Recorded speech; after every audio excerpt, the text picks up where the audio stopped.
So, let's see here.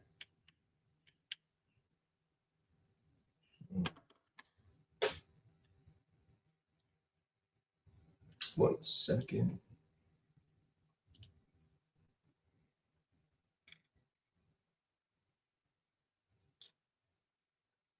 So, yesterday there was a hearing in Washington with the FMCSA and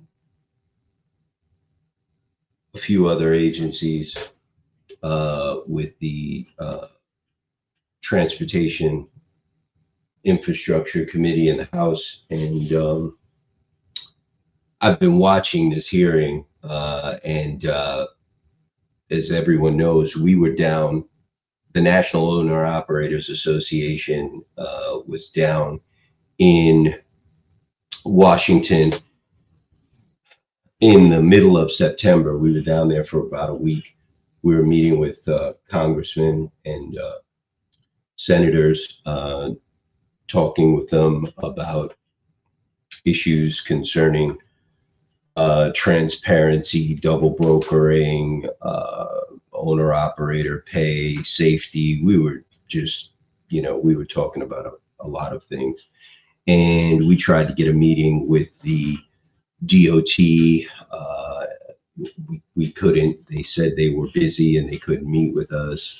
And so, we said fine. They said they, schedule something with us when we came down there again.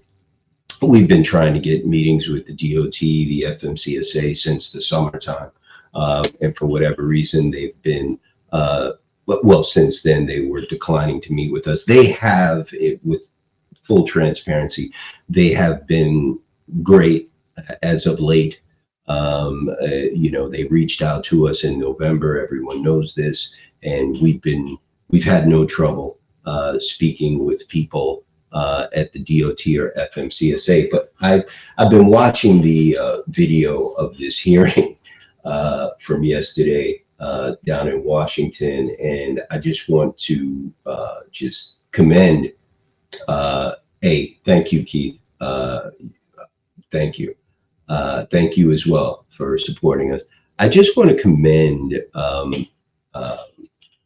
the people that, well, most of them that are on the Transportation and Infrastructure Committee for asking the tough questions. I haven't made it all the way through this video. I've been off and on the phone in meetings all morning. I've been trying to tell people to leave me the hell alone so I could watch this hearing from yesterday. But, I've been watching bits and pieces of it. And I just want to, I want everyone to just take a look at this here. Now, I want to point out that we were down in Washington for about a week back in the middle of September, and we knew that the TIA was going to be in Washington at the, I forget the name of the hotel, something down there.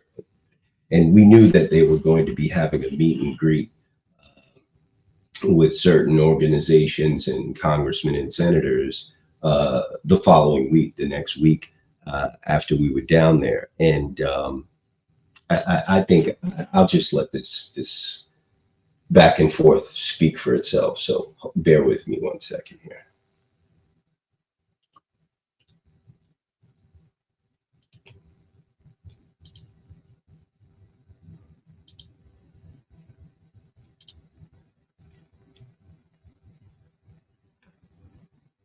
To it. I yield back to you. Gentleman yields. Mr. Nelson. Thank you, Mr. Chairman. Administrator Hudson. The FMCSA is considering a number of regulations that are in various stages, of the rulemaking process, including a potential speed limiter mandate on the large trucks, big trucks. So I know you may not be able to comment in detail about the substance of the final rule, but I hope you would agree with me that a credible process is very, very important, particularly when working through controversial rulemakings. Would you agree we need to get this right? Yes? Yes. Yeah. Representative Nels, yes, I agree. Very good.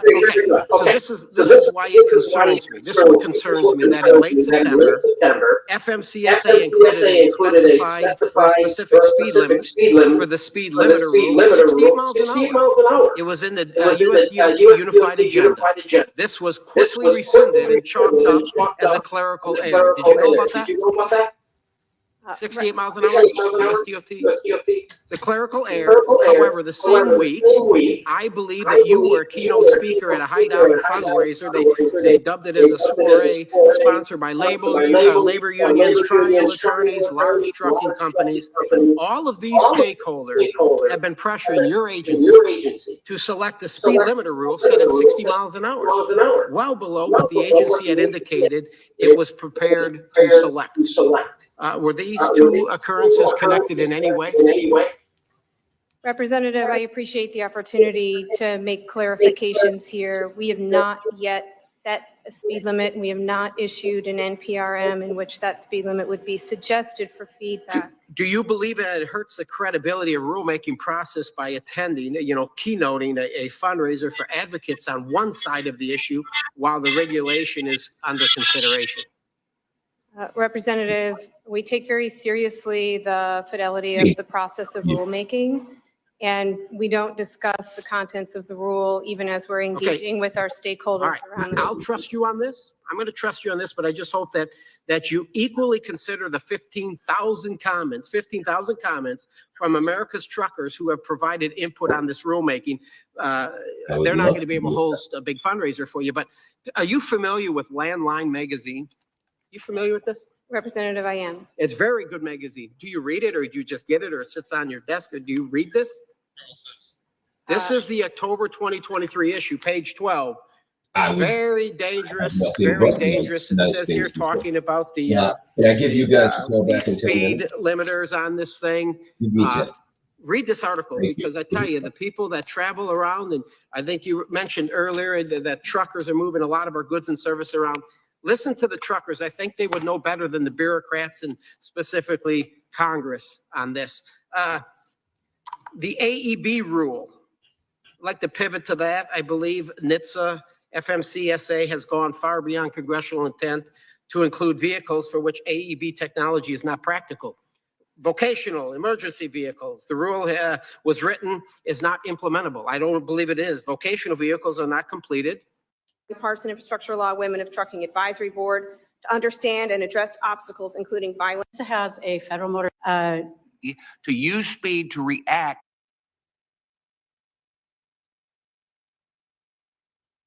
Plan.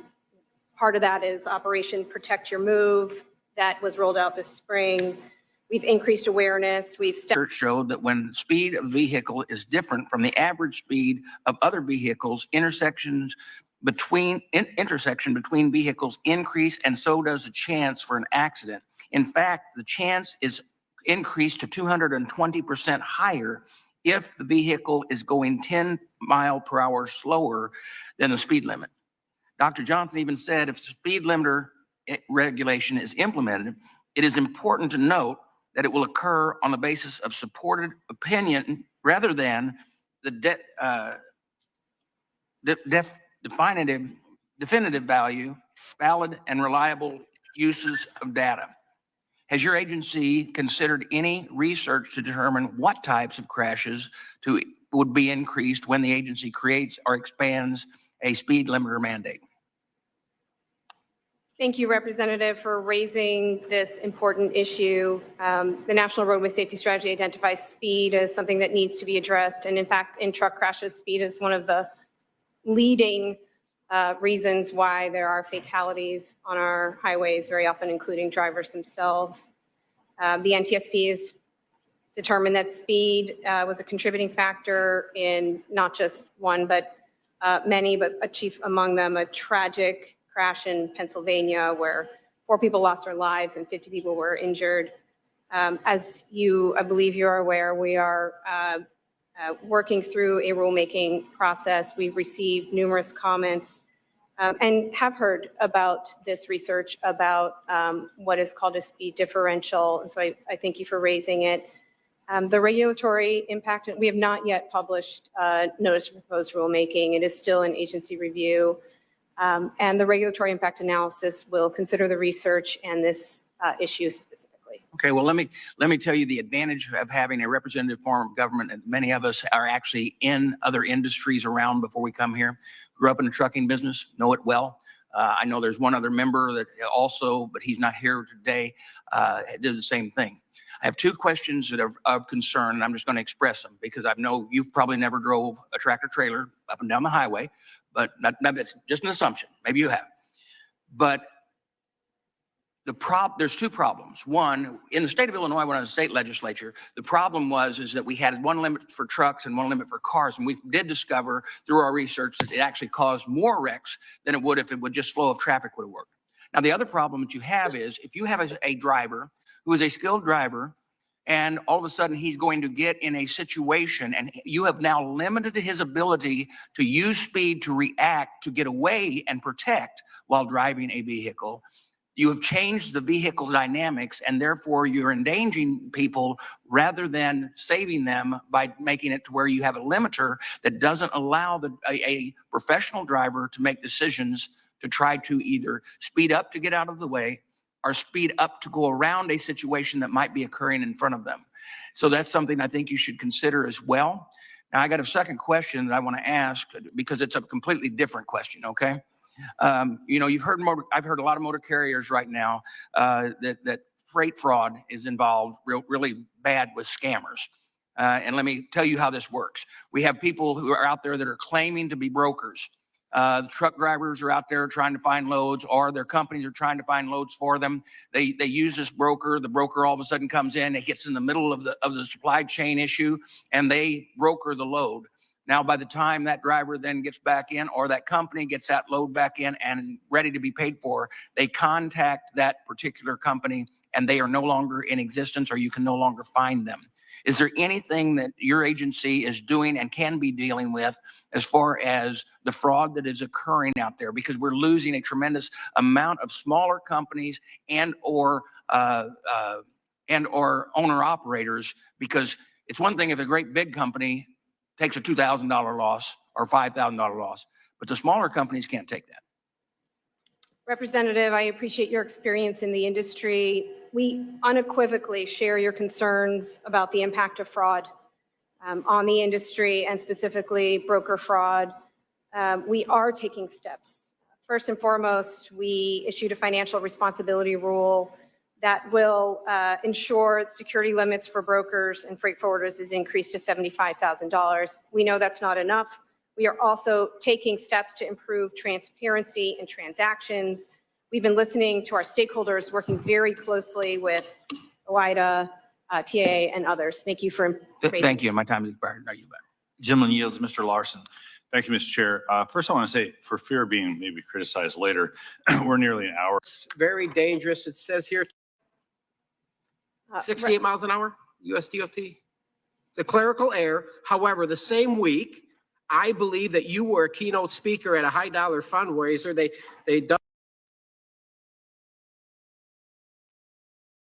Mr. Chairman, Administrator Hutchinson, the FMCSA is considering a number of regulations that are in various stages, of the rulemaking process, including a potential speed limiter mandate on the large trucks, big trucks. Now, I know you may not be able to comment in detail about the substance of the final rule, but I hope you would agree with me that a credible process is very, very important, particularly when working through controversial rulemakings. Would you agree we need to get this right? Yes? Yeah. Representative Nels, yes, I agree. Very good. Okay. So this is why it concerns me. This is what concerns me, that in late September, FMCSA included a specified or a specific speed limit for the speed limiter rule, 68 miles an hour. It was in the USDOT unified agenda. This was quickly rescinded and chalked up as a clerical error. Did you know about that? 68 miles an hour, USDOT. It's a clerical error. However, the same week, I believe that you were a keynote speaker at a high dollar fundraiser. They dubbed it as a soiree sponsored by labor unions, trial attorneys, large trucking companies. All of these stakeholders have been pressuring your agency to select a speed limiter rule set at 60 miles an hour, well below what the agency had indicated it was prepared to select. Were these two occurrences connected in any way? Representative, I appreciate the opportunity to make clarifications here. We have not yet set a speed limit, and we have not issued an NPRM in which that speed limit would be suggested for feedback. Do you believe that it hurts the credibility of rulemaking process by attending, keynoting a fundraiser for advocates on one side of the issue while the regulation is under consideration? Representative, we take very seriously the fidelity of the process of rulemaking, and we don't discuss the contents of the rule even as we're engaging with our All stakeholders right, around the. I'll trust you on this. I'm going to trust you on this, but I just hope that you equally consider the 15,000 comments from America's truckers who have provided input on this rulemaking. They're not going to be able to host a big fundraiser for you, but are you familiar with Landline Magazine? You familiar with this? Representative, I am. It's a very good magazine. Do you read it, or do you just get it, or it sits on your desk, or do you read this? This is the October 2023 issue, page 12. Very dangerous, very dangerous. It says here, talking about the speed limiters on this thing. Read this article, because I tell you, the people that travel around, and I think you mentioned earlier that truckers are moving a lot of our goods and service around. Listen to the truckers. I think they would know better than the bureaucrats and specifically Congress on this. The AEB rule, I'd like to pivot to that. I believe NHTSA, FMCSA has gone far beyond congressional intent to include vehicles for which AEB technology is not practical. Vocational emergency vehicles, the rule was written, is not implementable. I don't believe it is. Vocational vehicles are not completed on our factory lines. The chassis is sent to third-party customization shops where heavy equipment is added, like a dump truck with a big snowplow in front of it. Manufacturers would not be able to certify the system once the vehicle is altered, which can lead to a misleading understanding of AEB for the operator. Ms. Carlson, you familiar with this magazine?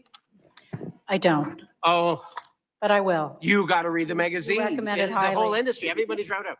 Very dangerous. So why the truck say an emergency, automated emergency Oh, brake my mandate would God, jeopardize you can't safety? make It this talks stuff about one up. of the truck drivers that it was either a shadow or the guardrail caused her to lose control in this thing, scared the hell out of her. Oh, gosh. Matter of fact, I got a little Lexus, and I was backing up out of the grocery store, the HEB the other day, and all of a sudden the damn thing slammed the brakes and scared me, scared my wife. I said, what the heck's happening? Well, this thing must have detected a vehicle coming from my left or my right. This can be very, very dangerous.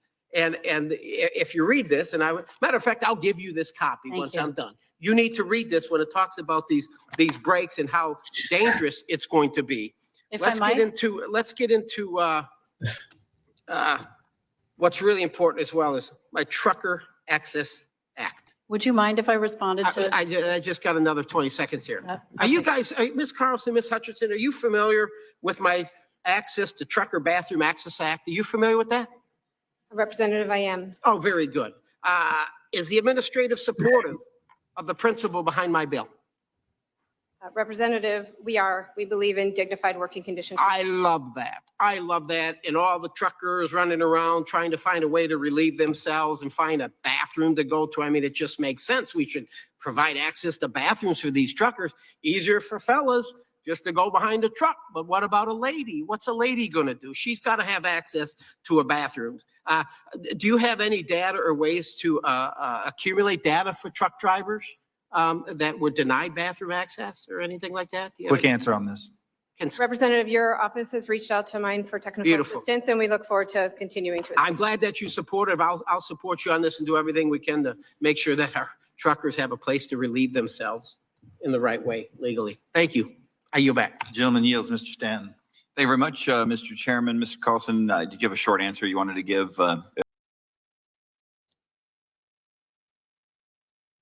Yeah. So that's pretty much where I got in the hearing. So what do we got here? No, it is not live. Hold on, Tim.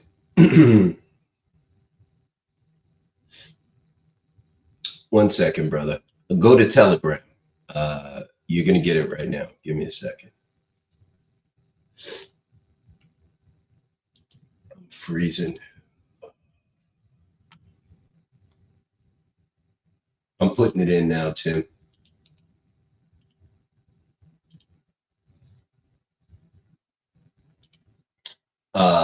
I'm going to do this, but I want everyone to know that I cannot do this show for like ever. I have some meetings. I got see you all popping in right now. I got some meetings I got to get to. You people are crazy. What's up? What's up, JB? Yeah, you woke me up when you called earlier.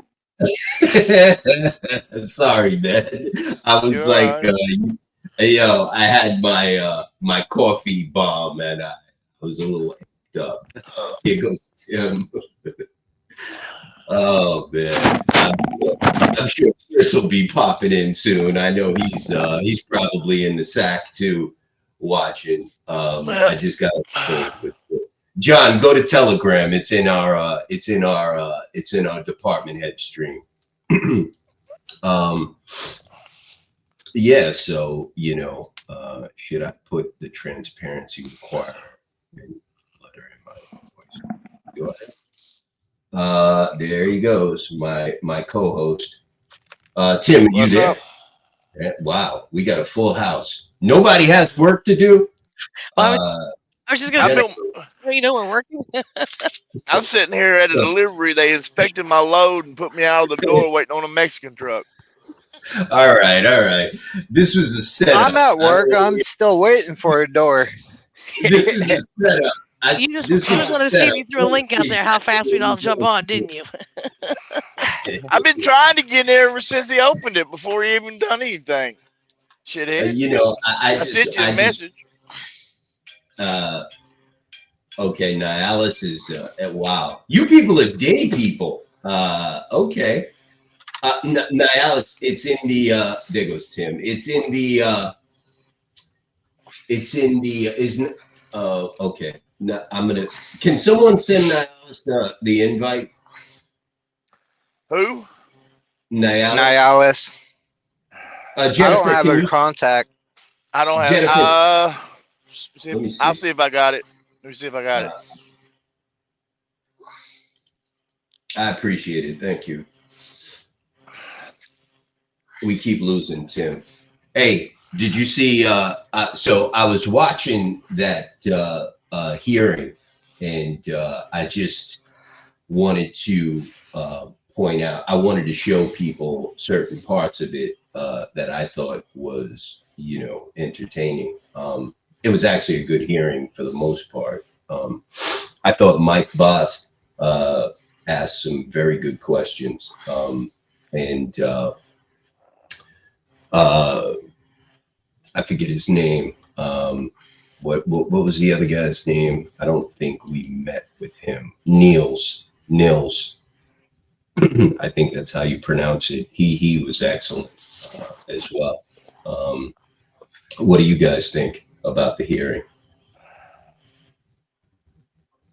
I've got to watch it again. I asked you to send the link because I can't find it, and it might have been just a mother trucker, like a clip of it. So I want to watch the whole video. I can't find it again.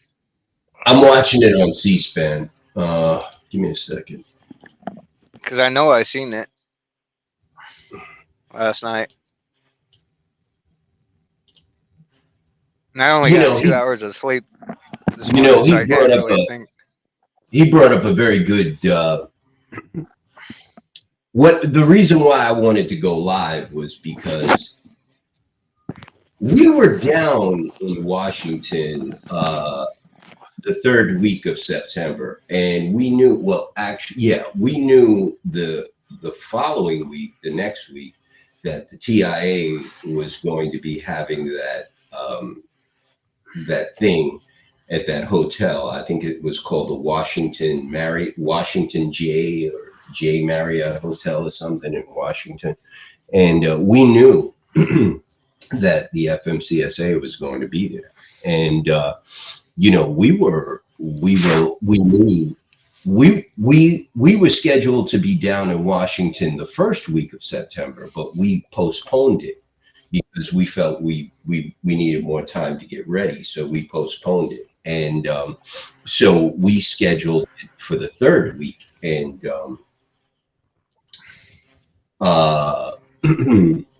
you know, I was not expecting him to blow Robin Hutchinson up like that. Honestly, I really wasn't. But we tried very hard to get a meeting with her and, you know, with the DOT as well. And they sent us emails saying they were sorry.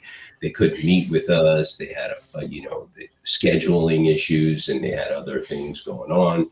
And we were like, okay, cool. You know, we got a full plate. We can go meet with other people. And we did. And that's what he's talking about in his questioning right there.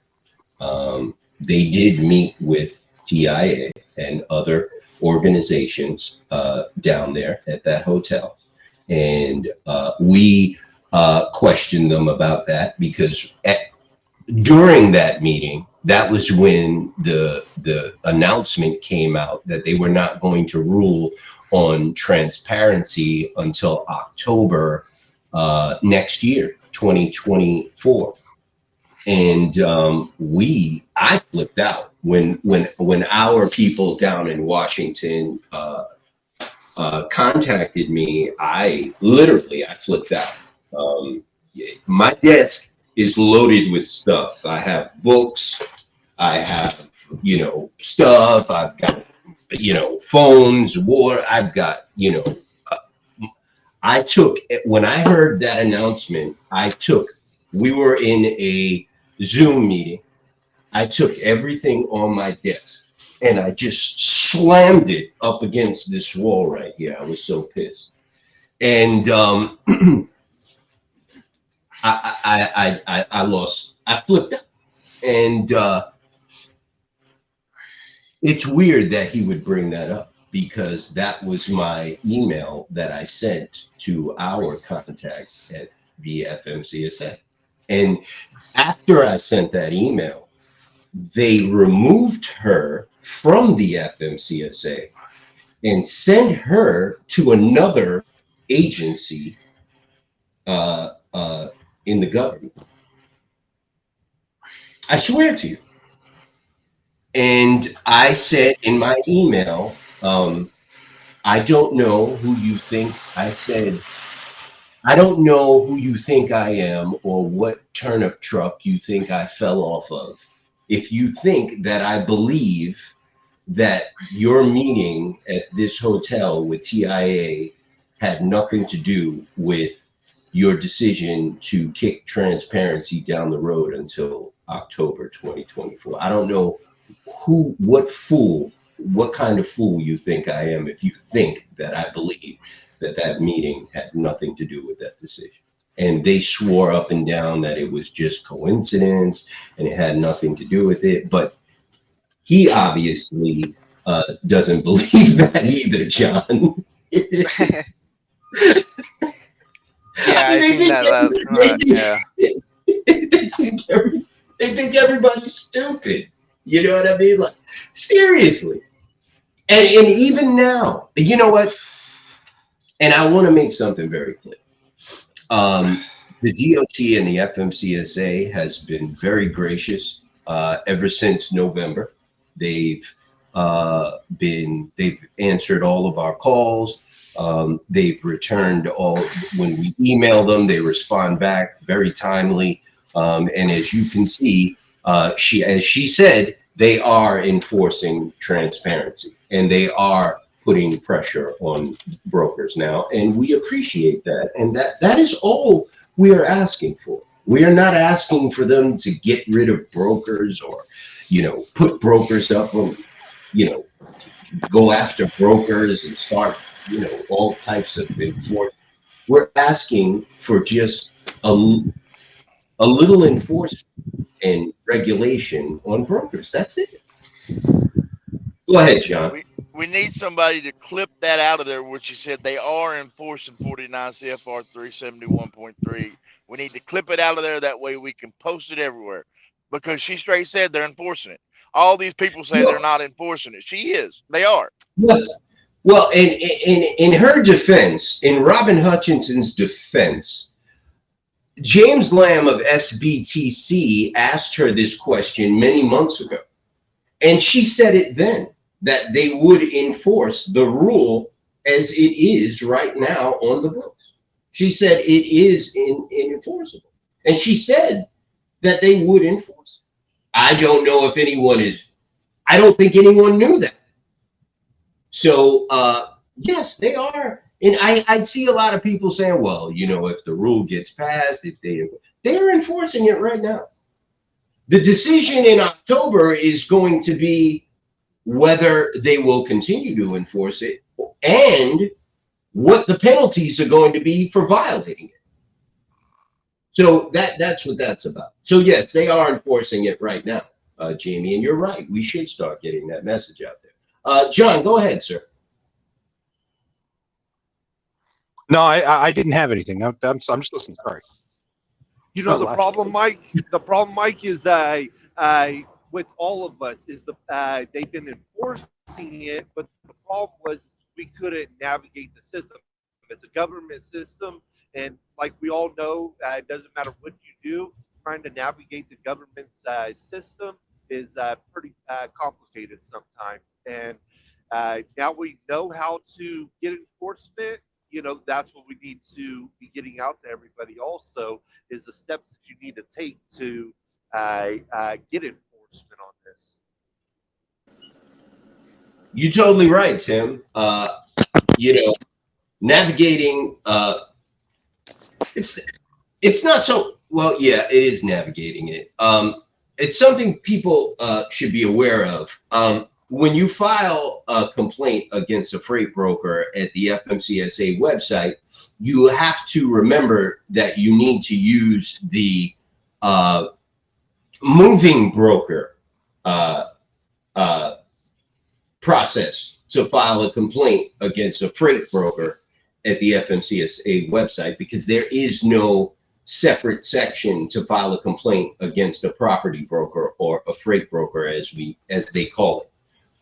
There is no place to file a complaint against a property broker at the FMCSA website. So you have to file a formal complaint against a moving broker at the FMCSA website, and then explain in the explanation section in writing that it's actually against a freight broker. And they will put 2 and 2 together, and they will give you a complaint number, and they will formally reach out to you at your desired method of contact, whether it be email or by phone. But there is no clear process to file a complaint against a freight broker on the FMCSA website. So Tim is right, it is confusing. But we did have a meeting with the FMCSA, and they did explain how to file a complaint, even though that's the case. And that is in fact the way. You have to use the moving broker tab to file a complaint against a property broker at the FMCSA website. Yes, so that is it. Niall, we all. Go ahead, Tim. Oh, I was saying that, you know, that's a big problem right there, because when we look at that system, we see a property broker and, you know, we don't, or household broker, or whatever it was, you know, we don't fall into that category. So we deter from that. So maybe, you know, next time you're talking to them, maybe bring that up, and hopefully they can change that to include both. We have, and that is, hey, world ain't perfect, bro. I guess they'll get to it. They'll get around to it when they get around to it. And from my understanding, they are making some changes to the site, so hopefully that'll be in there.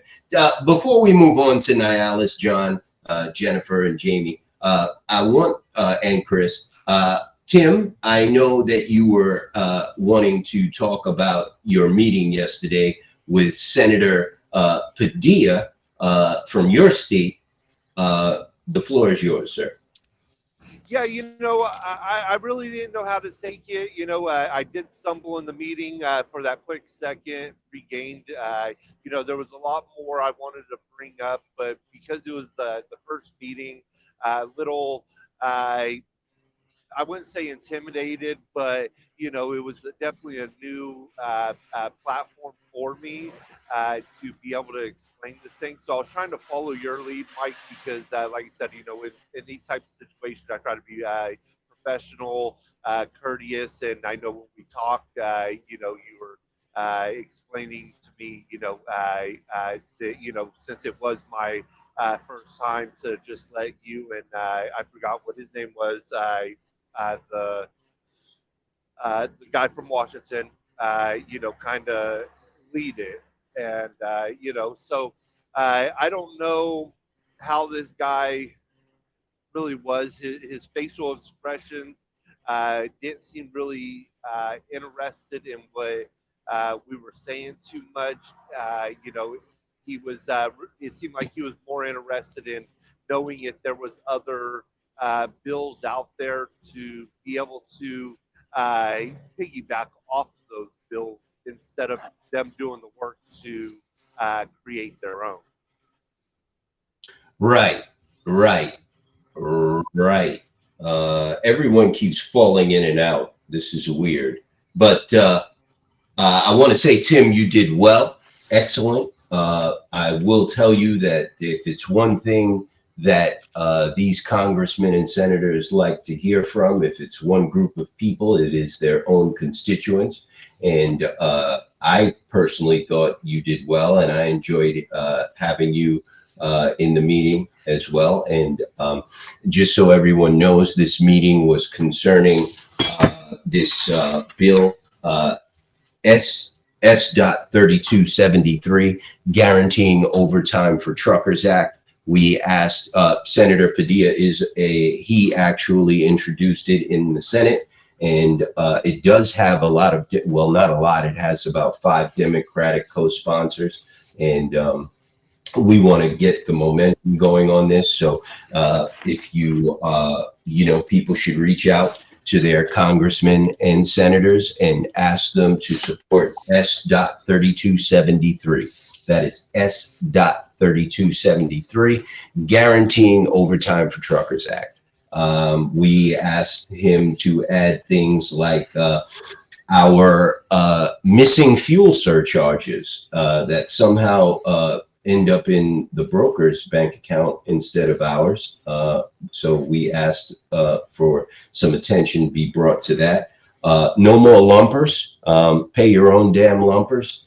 We really don't want to have to pay lumpers, and if we do have to pay lumpers, the rules should be followed where not only are we reimbursed fully for the lumpers, but we should be compensated for having to go through the hassle of paying someone to get your crap off of our truck. So that is something that is a compensatable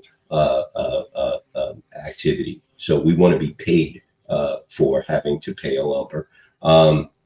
Layovers. Layovers are a big expense for us, and we want to be compensated properly for layovers.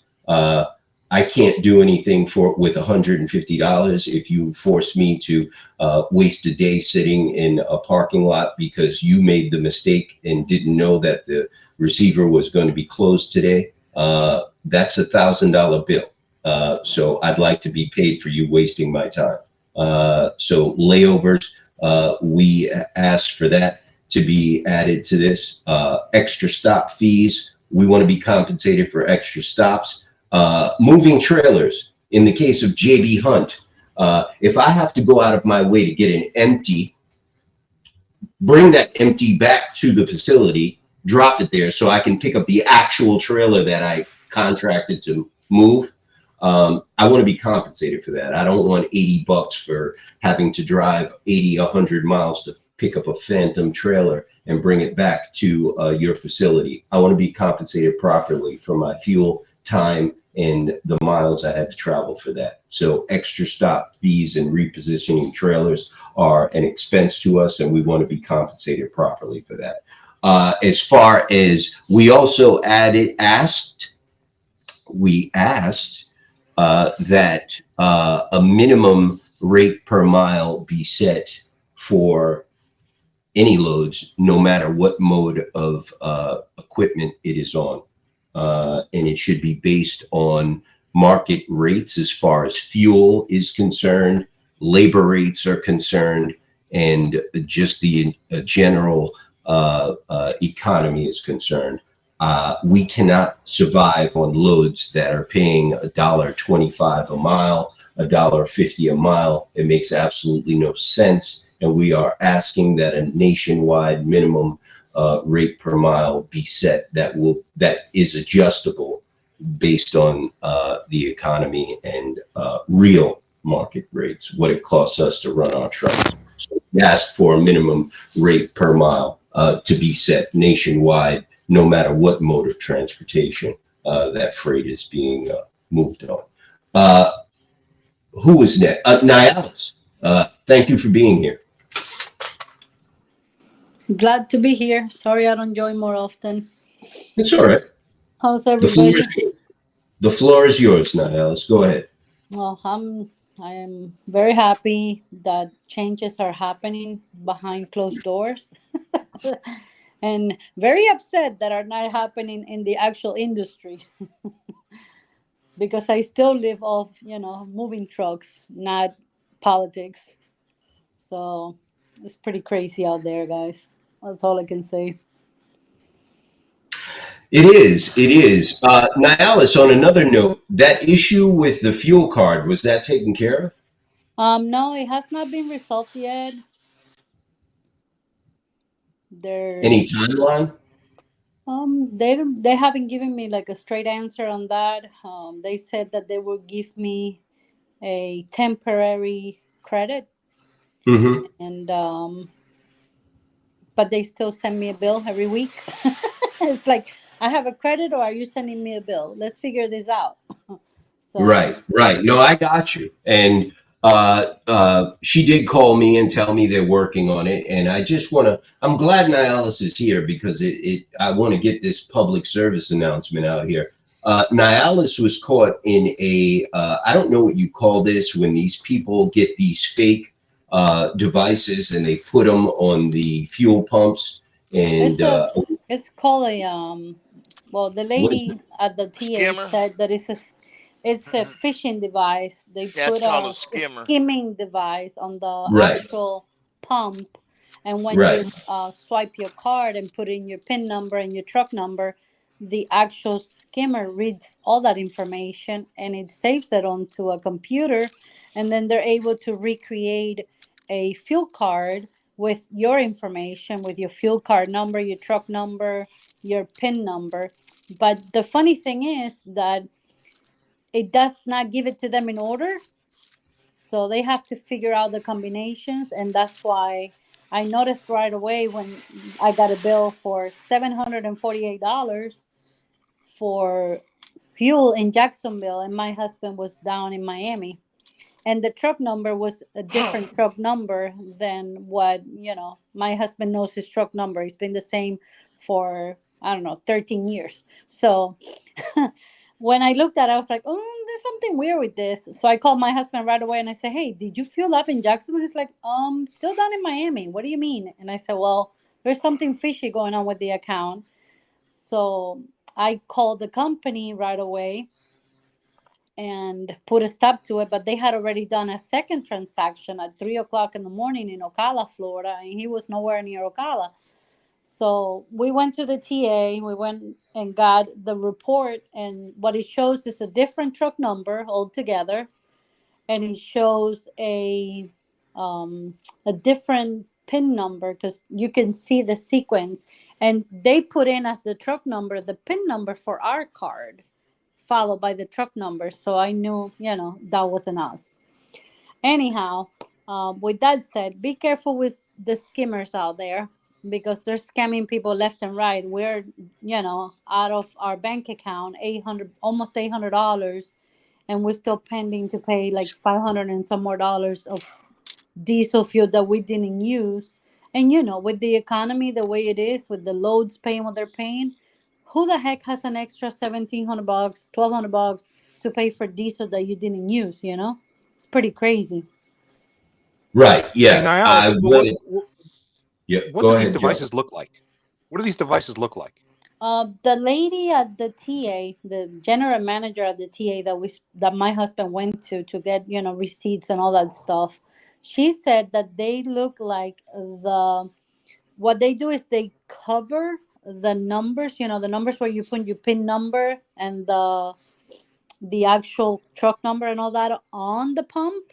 They cover the numbers with like a thin layer of other numbers. So it doesn't look like anything because it's the same exact number little board that the actual machine has. And then on the inside, they put the reader. So I have no idea how the hell they're able to get into that. But they literally have to break into the pump and put that stuff in there. So I have no idea how they do it, but that's what it looks like.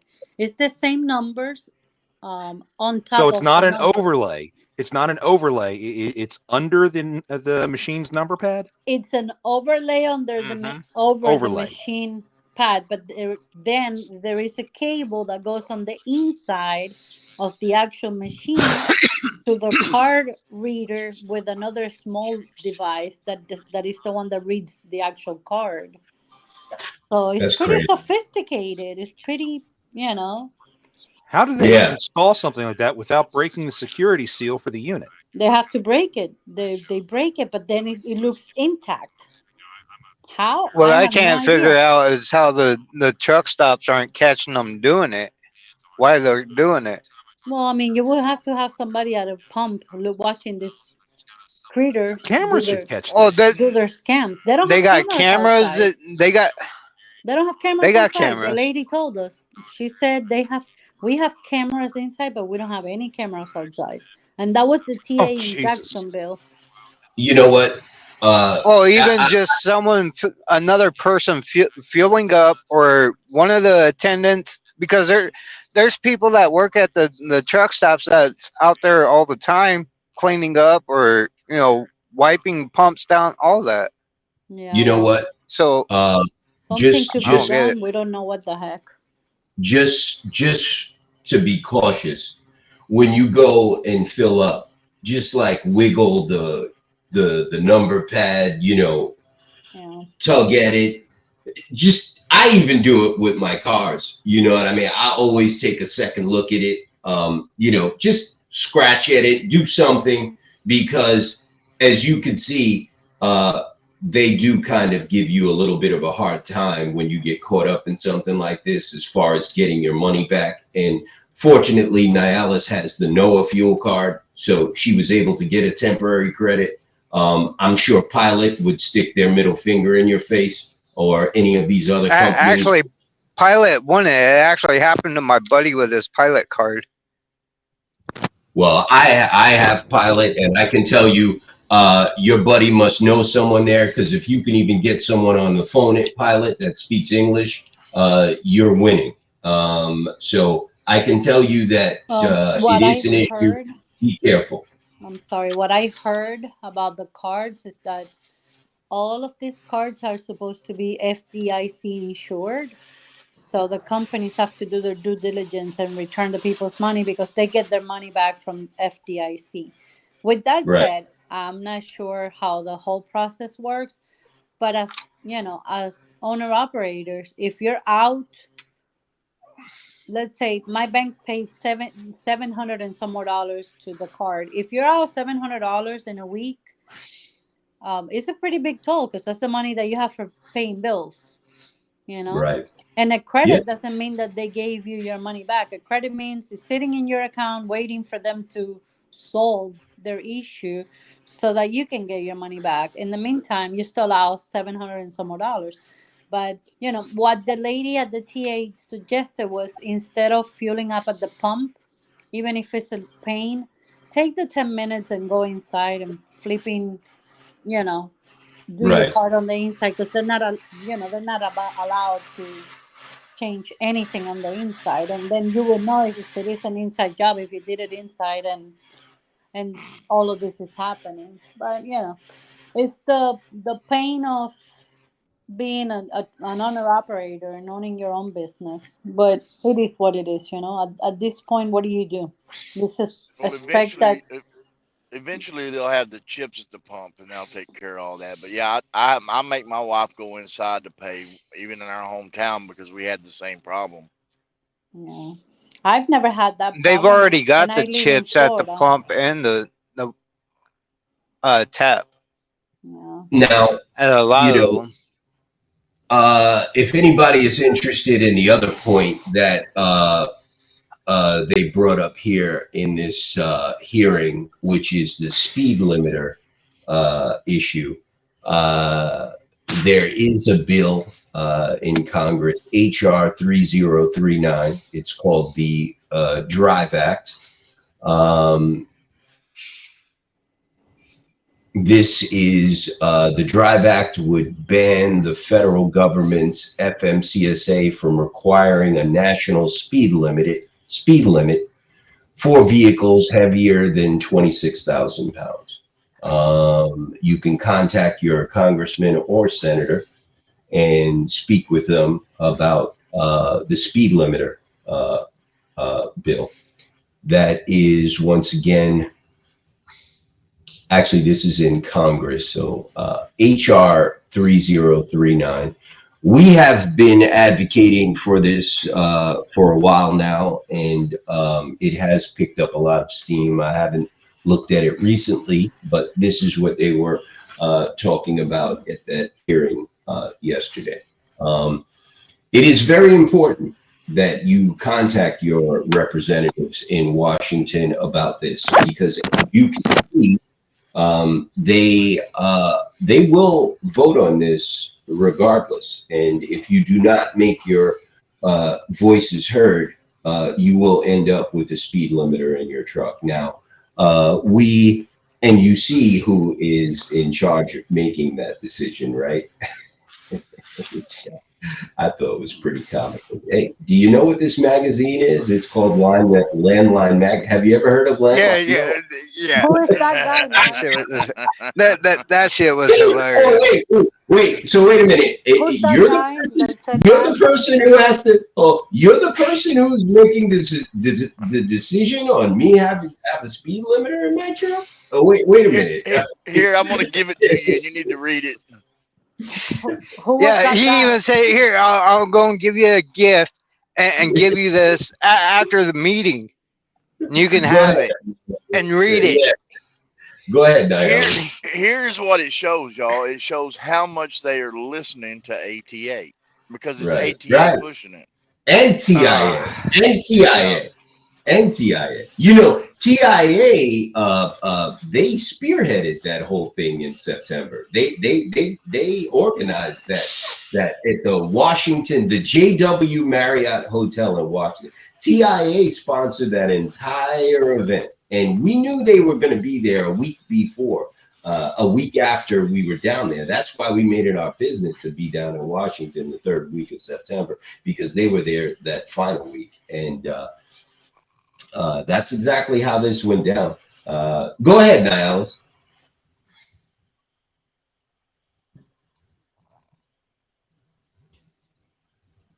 Is she gone? Niles. I think she has a speaker issue. I think she's got a connection issue. Yeah. What's up, Chris? Jennifer? What's up? Yo. Go ahead. You have the floor. Can I have the ceiling? You can have whatever you'd like. Floor, ceiling, and wall. Well, I don't know what you want me to talk about, because I just had my computer just went down for a second and I missed a whole bunch of stuff. But I got Chris out of trouble in Phoenix today. He's down there raising all kinds of hell and havoc. Another carrier of mine called with another double brokered load I was calling on. Just more of the same.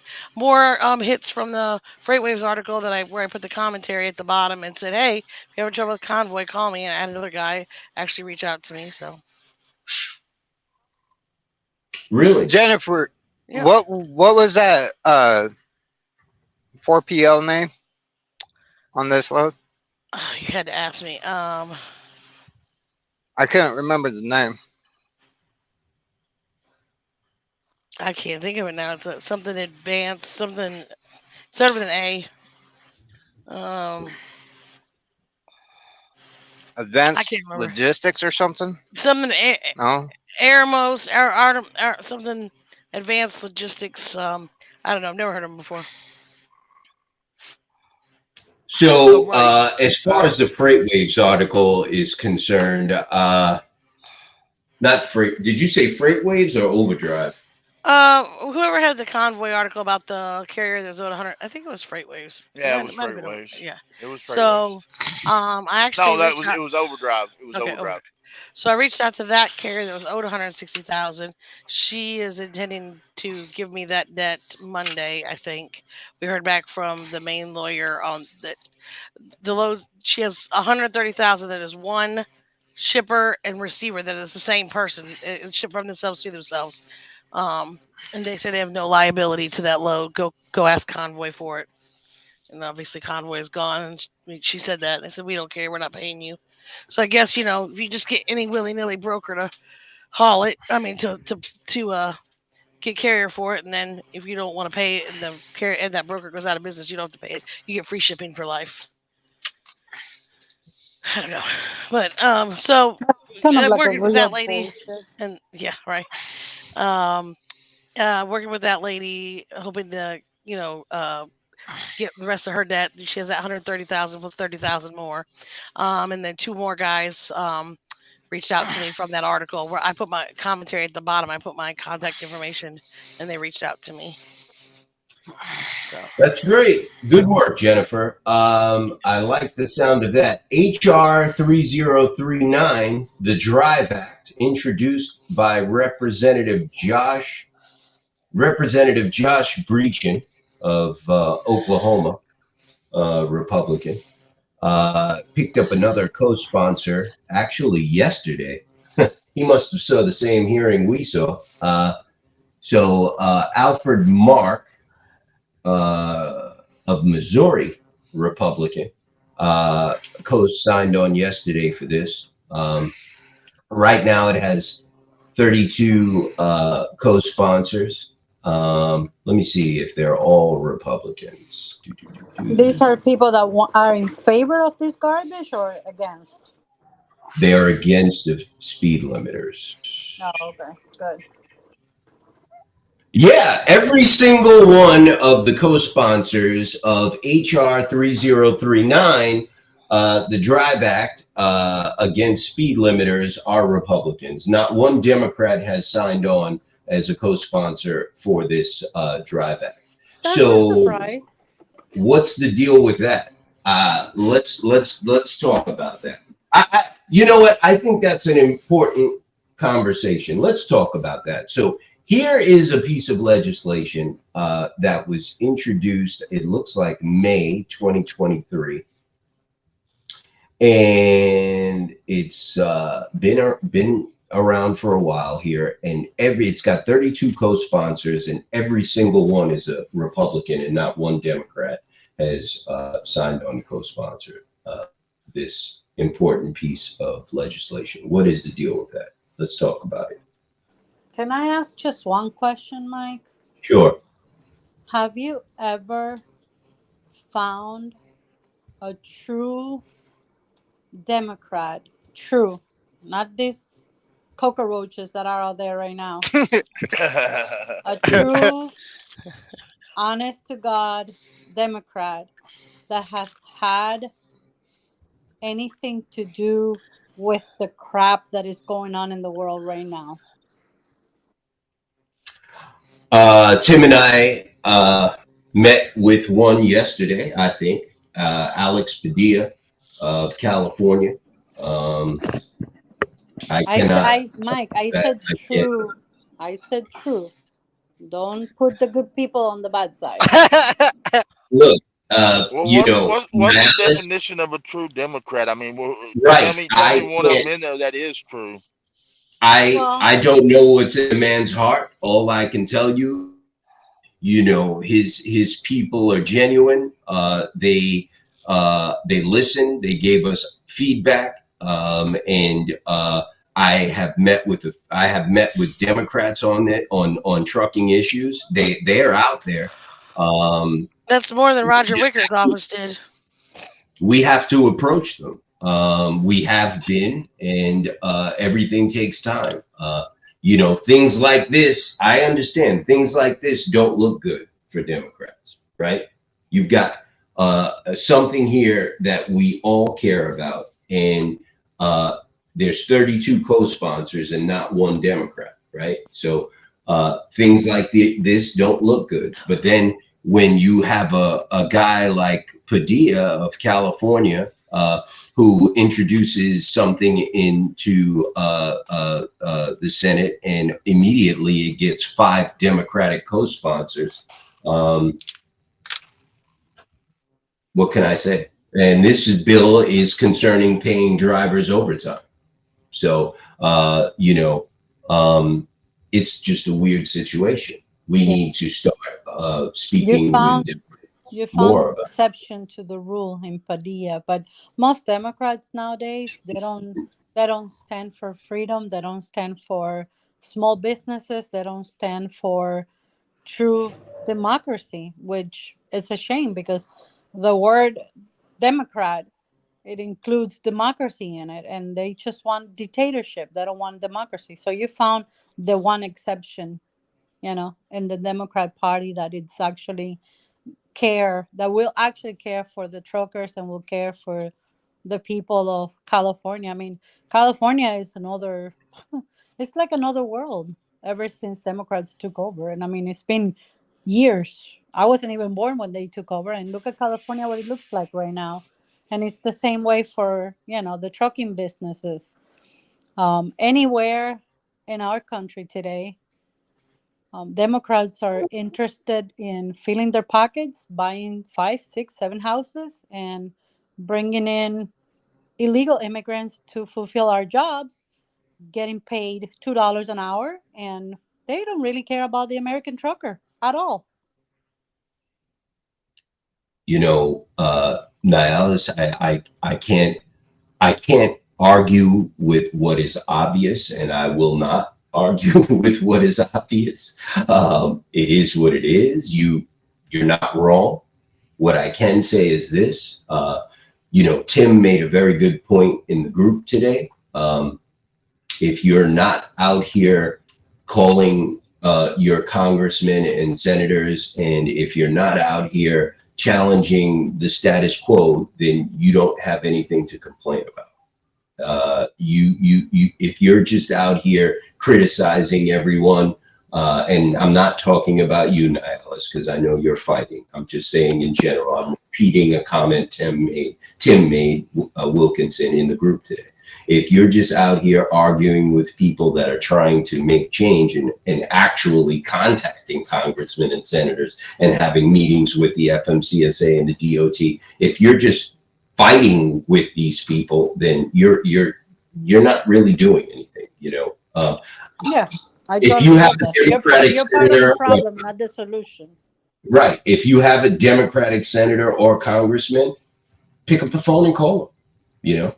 I live in Florida, my and friend. if they ignore you, hey, if they ignore you or act like they don't care, this is the new age. This is the age of social media. Go on Twitter and light their ass up. Go on Facebook, light their ass up and tell everybody what you know. They do not care about working class people. That's exactly what you do. And that's exactly what they don't want to see. So people need to, instead of just criticizing them, which you're right, but prove it.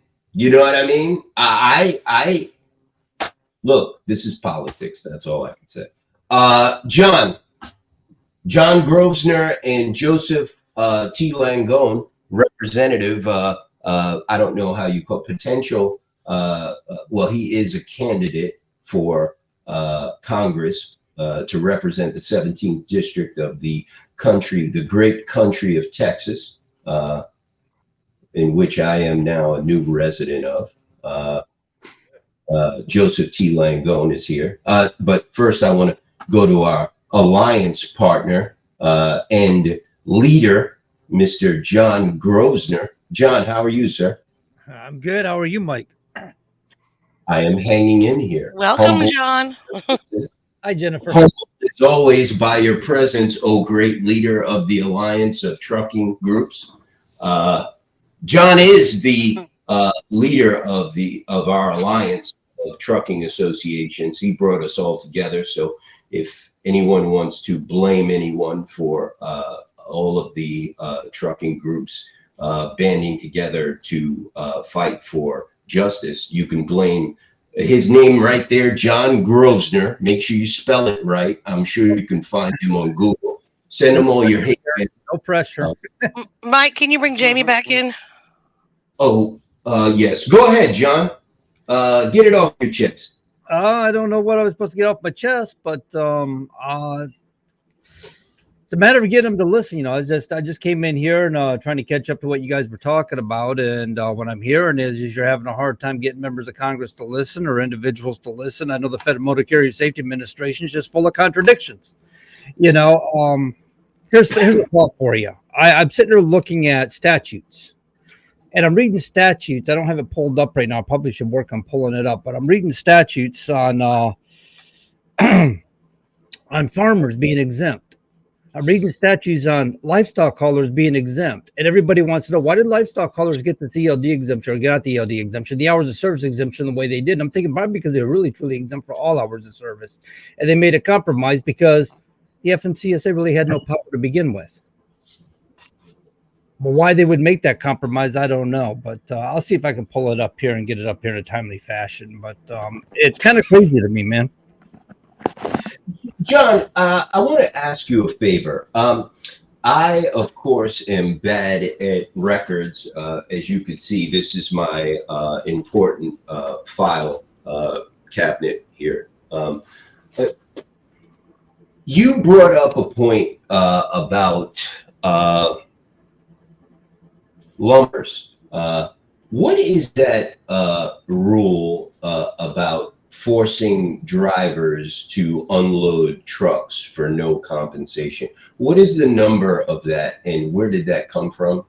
I believe that's under 1.4. Let me see. I'll see if I can jump to that one, ahead to that one. It might take me Because you actually brought that to my attention, and I've been speaking to Congress. We had a long conversation. Tim will tell you, we had a long conversation with Senator Padilla yesterday, and we really let him have it on that lumper thing. And them, you know, the way that rule has been twisted to mean, oh, we'll just pay you back for a lumper.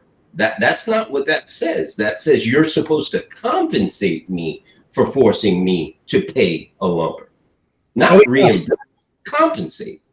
Mm-hmm.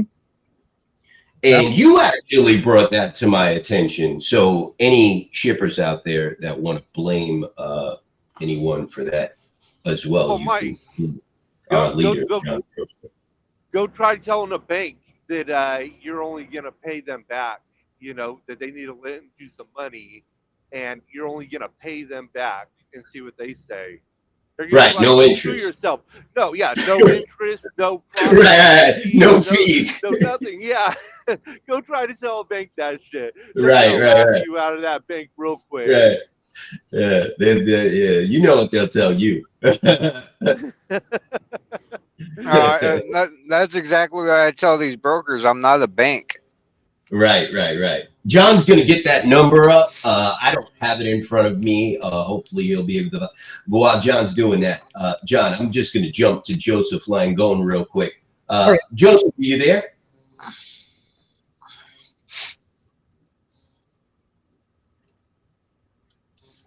I believe we lost Joseph Langone. Jamie, are you there? Yeah. Who said yeah? Jamie. Is that Jamie? Yeah, but I think he's going in and out of service though. No, I'm not. I was Oh. looking at something on my phone while I was talking. Oh. Jamie, the floor is yours, sir. I'd like your opinion. Chris, I'm just gonna run upstairs and grab my medication. I'll be right back. Okay? Could you cover for me? Yeah. Okay. Thank you, sir. I'll be Well, right I mean, back. Jamie, the message is The old getting man's out. gotta go get his. The message is getting out. We're having the impact. I want to. If you're not on X, you need to get on X and get in the fight, because X is where it's at. I mean, everybody, all the big people for the last 2 years been telling everybody, look to X, look to X. X is where it's at. I've got a post that I've been posting for 42 days with congressmen and senators on it every day. I quote it every day and then put it back out every day with another subject. When they do something good, I give them credit. That post has already got 19,000 views in 42 days. The way it works is when I post it, it hits all of these people's timeline and they can't take it off. It's there forever. All right.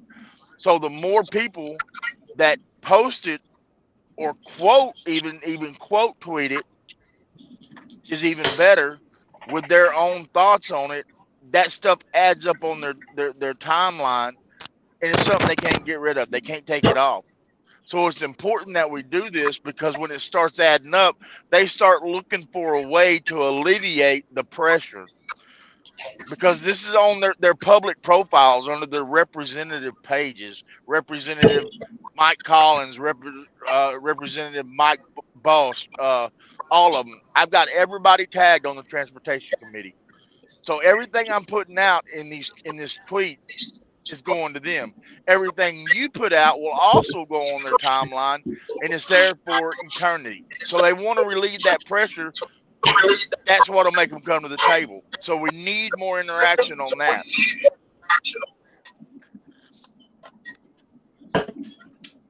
Absolutely.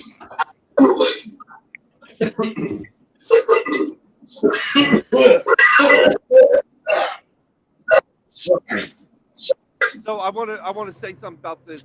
What they were talking about in that video, the automatic braking system. I don't know if you guys have ever ran with Vindex or whatever they're called. I know there's a few different I ones. have. Yeah, those things are so horrible. They will kill you. I've been in a truck where it had that system in there, and I was out in the country, middle of nowhere, going around a small little curve, and that braking system locked up, and I almost lost control of that truck because of that system. Now imagine if you were on some snow or water, for that matter. I definitely would have lost control of my truck if that system went off in that. So we definitely don't want that system. There's a lot of flaws. There's a lot of flaws in that system. If you're going around a corner and somebody goes to get on an off ramp, you're running 70, 75 miles an hour. They decelerate down to 45. It will lock down your brakes right there in the middle of the highway. Cars behind you, it don't matter. Go under an underpass with a deep shadow and a deep underpass, lock down your brakes. Come out of a switchback and there be cones. It'll read that cone as an imminent threat, an imminent impact, and lock down the brakes. I had a truck that not only had the AEBs, but it also had the steering assist. And I'm going down through there, and somebody lost a whole tarp in the middle of the road. Well, I hit the shoulder to go around it. Didn't have time to stop, was nowhere to go. I hit the shoulder to go around it. This truck, every sensor in it goes off and tries to steer me back up on the road right into the tarp. They're dangerous. Yeah. Imagine how many gators are out there in the middle of the road. Hey, ladies and gentlemen, I want to introduce I want to introduce Marlon Marlon? to the show. I see he's driving. Hey, can I call you John now, or do I still have to call you Marlon? Please call me John. Yeah, John. Everyone knows John. He is the host of our Twitter Spaces. John, what's new, brother? How are you? You're looking very good, by the way. Just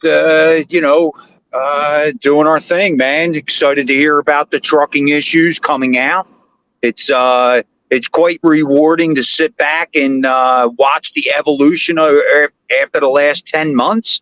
And I know you say that people were working on it a long time before that. I understand, but man, wasn't a whole lot of people talking about it when we started out. So it's just I'm kind of chicklets ear to ear to sit back and watch what's going on, because if I was a broker out there and they were doing what TQL is doing, I think I'd be shaking in my boots no matter whose company you are. So that's what I think you started. Everybody started. All the people coming together in the community to push it. It's been great.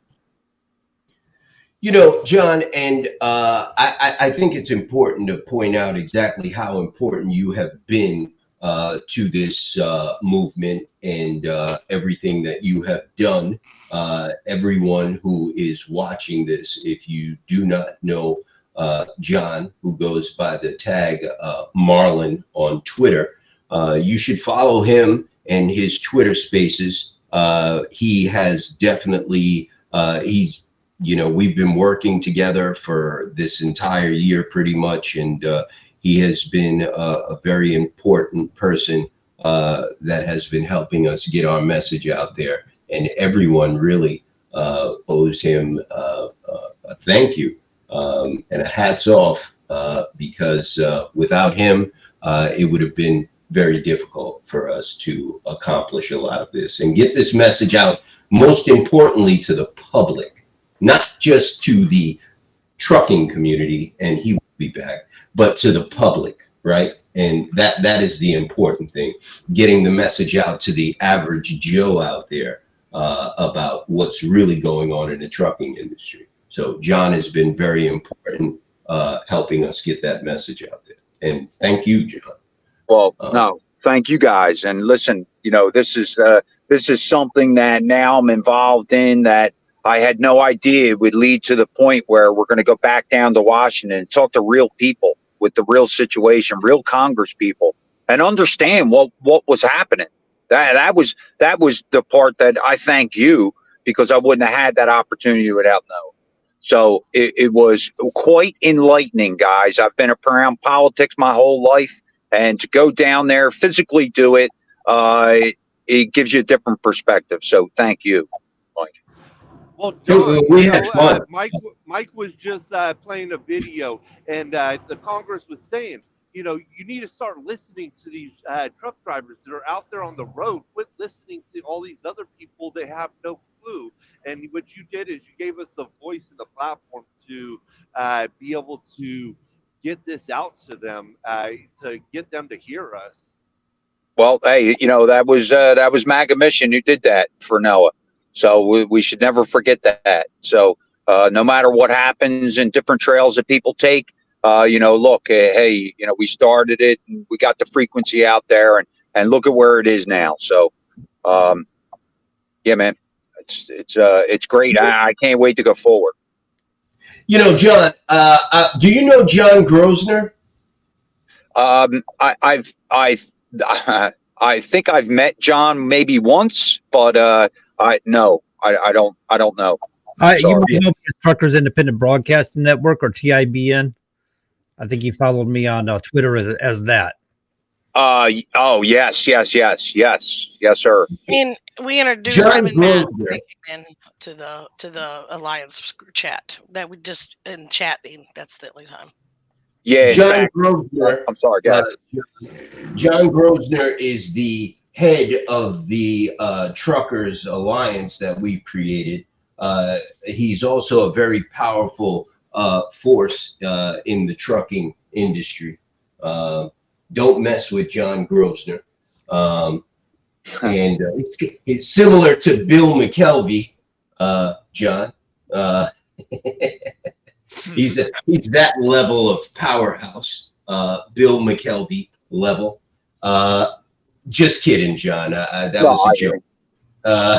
But John is, I was trying to get John to join us on Twitter for some of our Twitter spaces. And I was wondering if maybe you two guys could like link up and maybe make arrangements to get John on a Twitter space, because John is very knowledgeable as far as legislation is concerned. And he's been around advocating for truckers a lot longer than me and many other people around. I would love it, John. So, look, I mean, it's, I did correspond inside the chat. That I'm sorry, John, that's about the only exposure I've had to you. But, yeah, I mean, hey, that's, politically talking, we understand on, hey, obviously you understand, it's a Stafford game down there in Washington, and you got to play the game correctly. And I'm can't wait to learn from all you guys. So I think I can help. No, in fact, I don't think I know I can help. So they've already taught me been really a big well. help and proved that. I think our biggest weakness right now, and is it's a tough hurdle to cross, but I think our biggest weakness is we need a strong grassroots effort. We need a lot of truck drivers to get involved that are willing to write those letters and send those letters. It's not complicating. It's not hard. You get these guys will spend hours amongst hours on Facebook all day, every day, but getting a letter out of them can be sometimes difficult. I don't know if it's a lack of faith or what their concerns are, but I've seen thousands of truck drivers get involved in trucker shutdowns, truckers protest, and spend a lot of their own money doing that when it costs them next to nothing. Hey, it costs them absolutely nothing to send a letter off by email. Well, hey, I think Blake's made the example of that. She made it real easy for people that went on that space. She would post it in the pill, and you, depending on what constituent they were and what particular state, they could contact each individual congresswoman and Senate right through that link. It was great. I think if you could simplify it to the point where when we talk in those spaces, the regular constituents, the people that are in those states will do it too. So I think it should be not only truck drivers, exactly like you said, but it's also the people in the spaces, and they are quite engaged. So I don't know. You're right. If we can get the public involved, that's even greater. If you get truck drivers with the public, really got something. I mean, look what Black Lives Matter does, whether you like them or don't. It's irrelevant. Fact of the matter is they created a movement, they got some momentum going, and they got members of Congress listening to their concerns. Maybe not enough of them to get what they wanted, but they've made some changes, or they've got some attention to what it is they want. Now they got to drive it, and that's what we as truck drivers got to do is we got to get very organized. We got to get our strengths. We got to have our grassroots movement going. It's key. John, one more thing. I'm sorry, but go ahead. What if I saw the result of just 4 truck drivers being in the room. What if you had 4,000 walking those halls? Okay, it would make an impact. Exactly. John. So I want to tell a quick story real quick. Not you, John. You were there. John Grosner. So we're standing in this hearing, right? We're sitting in the back of the hearing in Washington.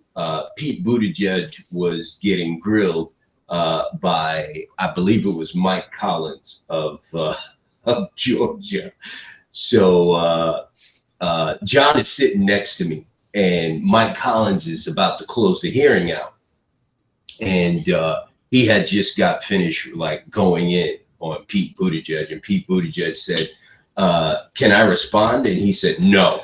And then he started doing his closing statement. And so while he's doing his closing statement, I look over to John, and John is doing this to Mike Collins. And while he's up on the bench there reading his statement, John is like, and Mike Collins goes, And, John hits me in the shoulder. He says, come on. He's going to meet us over at the side. He wants us to come up. And I'm like, are you sure, man? Can we go up there? And he was like, yeah, come on. He said, it's all right. He said, it's cool. Come on. So we go, he closes it out. He hits the gavel, whatever. He gets up, he grabs the stuff, and he goes, and he tells us to come up. And that's kind of like how we met Pete Buttigieg. You know what I mean? John was like, yo, telling everybody, come here, I want to talk to you. Come here. You know what I mean? And it was pretty cool, man. John was like the spearhead of all of that. Well, after he got Mike Collins to come down and talk to us, I think Pete Buttigieg noticed we were talking to Mike Collins, and we went over and started talking to Pete Buttigieg. Pete Buttigieg was very open with us, and he was talking with us, and it was pretty cool. But John basically spearheaded all of that, and I think it's important for everybody to know these things. We have a lot of help at the association from people like John and others that aren't necessarily truckers. They just support, working people, working class people, and doing the right thing. And we really do appreciate John and other people that support us out in the public, because this message needs to get out there. And, go ahead, John. Which one? Marlon. I'm sure he has something to say about that day or whatever. Go ahead, John. Is he frozen? I think he's frozen. Yeah. Go ahead, Grosvenor. All right. So earlier we were talking about loading and unloading of motor vehicles, section 14103 of the U.S. codes. All right. So I was flipping through this and I came across this, and I had noticed that this wasn't in the CFRs, and I wanted to know why. So I called the Federal Motor Carrier Safety Administration. Back then, Joseph De Lorenzo was still there. I went with my state level first. I wasn't getting immediate responses. So then I called Joseph De Lorenzo and talked to him about it. And I thought it was interesting because I asked him, why is it not in the CFRs? And he says, well, we just don't see it really as a safety issue, but it probably got lost because if you remember the depletion of ICC in 1995, there was a period of time when the Federal Motor Carriers or the regulations went the FHWA, the Federal Highway Administration. I guess it was stagnated there for a little bit, and then they created the FMCSA in 1999 and activated it in 2000, and that's where everything landed. So he said it probably got lost. I'm like, okay, so it got lost. Why isn't it in there now? And he said, well, we really don't see it as a safety issue, so we didn't take it into much concern. I'm like, how do you think it's not a safety issue? And I'm like, listen, guy, they're taking and fleecing truckers at the docks for as much as could be $600 per unload. What do you think that money's coming from? Do you think that's coming out of their budgeting for maintenance? I mean, it's got to come from somewhere. They weren't planning on paying $600 to unload the truck. And so now all of a sudden he starts seeing that as a safety concern. So the way it reads here, it says shipper responsible for assisting. Whenever a shipper or receiver of property requires that any person who owns or operates a motor vehicle transporting property in interstate commerce, whether or not such transportation is subject to jurisdiction under subchapter 1 of chapter 135, be assisted in the loading or unloading of such vehicle, the shipper or receiver shall be responsible for providing such assistance or shall compensate the owner of such vehicle. And there's that word you're looking for, compensate, right? Not part of, or you get compensated all of your money. Okay. The shipper or receiver shall be responsible for providing such assistance or shall compensate the owner for such vehicle. The shipper or receiver shall be, what am I reading? Compensate the owner or operator for all costs associated with securing the compensation to person or persons providing such assistance. Coercion prohibited, Part B. Yeah, John, that's what I wanted to ask you about. The second part, coercion. So I back up to a loading dock. They lock me in. I can't move. I know I'm getting a bill now, right? Yeah. Coercion. I'm going to pay this or I ain't going nowhere. Where I come from, that's called a false arrest. I mean, like, seriously. Will. What's the deal? Can you read that second part? Yeah, coercion prohibited. It shall be unlawful to coerce or attempt to coerce any person providing transportation of property by motor vehicle for compensation in interstate commerce. To load or unload any part of such property onto or from such vehicle, or to employ or pay one or more persons to load or unload any part of such property onto or from such vehicle. Except that this subsection shall not be construed as making unlawful any activity which is not unlawful under the National Labor Relations Act, commonly known as the Norris-LaGuardia Act. All right, so basically you can't be forced to unload or load a vehicle. You can't be forced to pay to unload or load a vehicle, with one exception. If you agree, even verbally, if you say, yeah, when I get there, I'll take care of the unloading of it, you agree to it, then you're obligated to do so. You have no protections by law. So you sign a contract saying you're going to handle this stuff, you're going to do this stuff, you're obligated. But as long as you take and make it known, this is not my job, this is not what I do. You're responsible for the unloading and loading of the freight. You're responsible for paying for such if need be. You make that known, then you're not responsible. Everybody needs to get a copy of this. And I do have on my website. And you know what? I need to send it to you so you can put it on your website too, Mike. People need to burn off copies of this and take this into shippers and receivers offices. When they say this is a driver unload facility, you say, no, I'm sorry, I have to disagree. Slide them a copy of the law and say, this is your responsibility, not mine, sir. What's the rule number again, John? It is Title 49, Section 14103. Here, let me see if I can get you well, I can get you a link as far as the but you have to scroll down to find it. I got it. Let me bring something to y'all's attention real quick. Like my situation right now, I'm sitting at Continental Forwarding in Laredo, Texas. Now there's $100 cash lumper fee here. Cash, only take cash. Now my broker pays the lumper. He added it to my rate con, the $100, but I still have to turn around and pay the 2% on that when I factor it. See, I think that's wrong too. It said that you'd be compensated. Compensated means compensated in full, right? You shouldn't have to accrue a cost to pay for their services. Listen, I'm not the sharpest gun on the shelf or the whatever, but I had to Google this. I had to chat GPT this. Compensate and reimburse are two different things. John, you're the smart one in the group. Am I correct? I believe John, means that if I put out $100, I get reimbursed $100. Compensate means to be paid. So right. $100, and I said I'm going to charge you a 10% fee to do this, then it's $110. Yeah, John, up top there, chewing gum, broker fraud division. Yeah, you smiling. John, compensate, reimburse. Talk to me. I absolutely agree. They're two completely different concepts. One is implying an actual fee for services, while the other one is implying just recovering expenses. They're two separate things. I agree. We should have the ability to impose, a percentage fee or something along those lines to be able to compensate people, such as Jamie in his lumper situation. Right.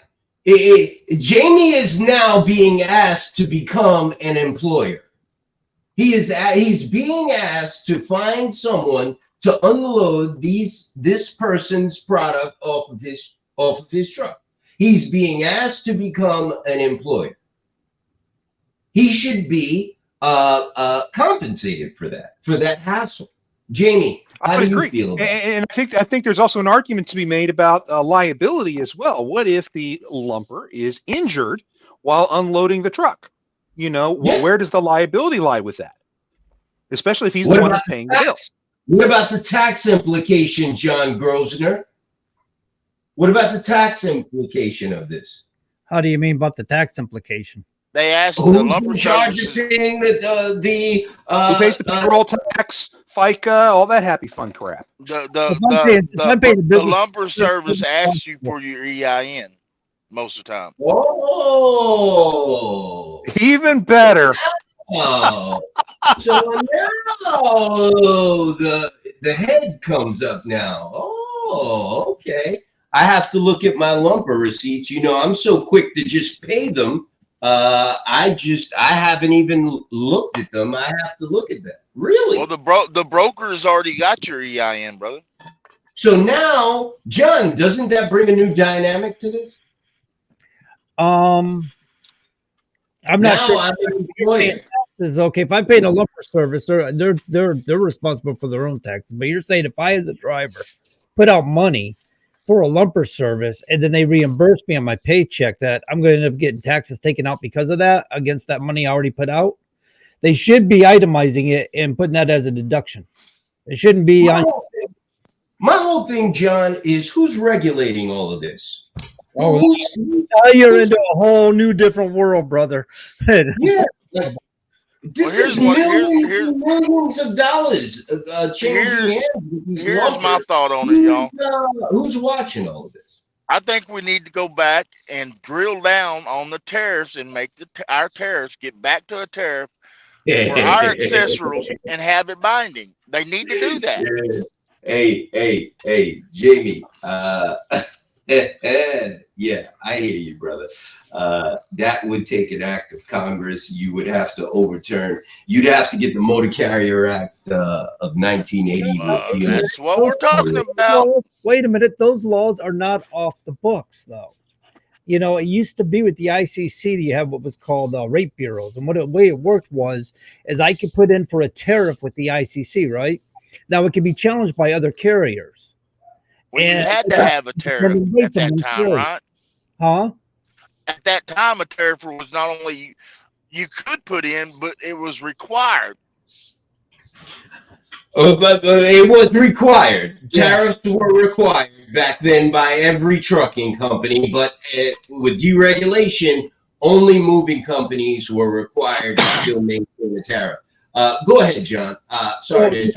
What I'm saying is it would probably take an act of Congress, but as far as I know, them laws are still on the books when it comes to antitrust laws. What it is, an exemption to antitrust laws.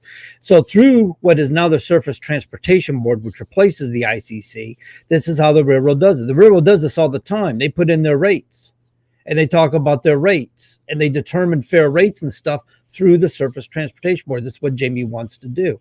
But they, for some reason, in 2008, discontinued doing this with the trucking industry.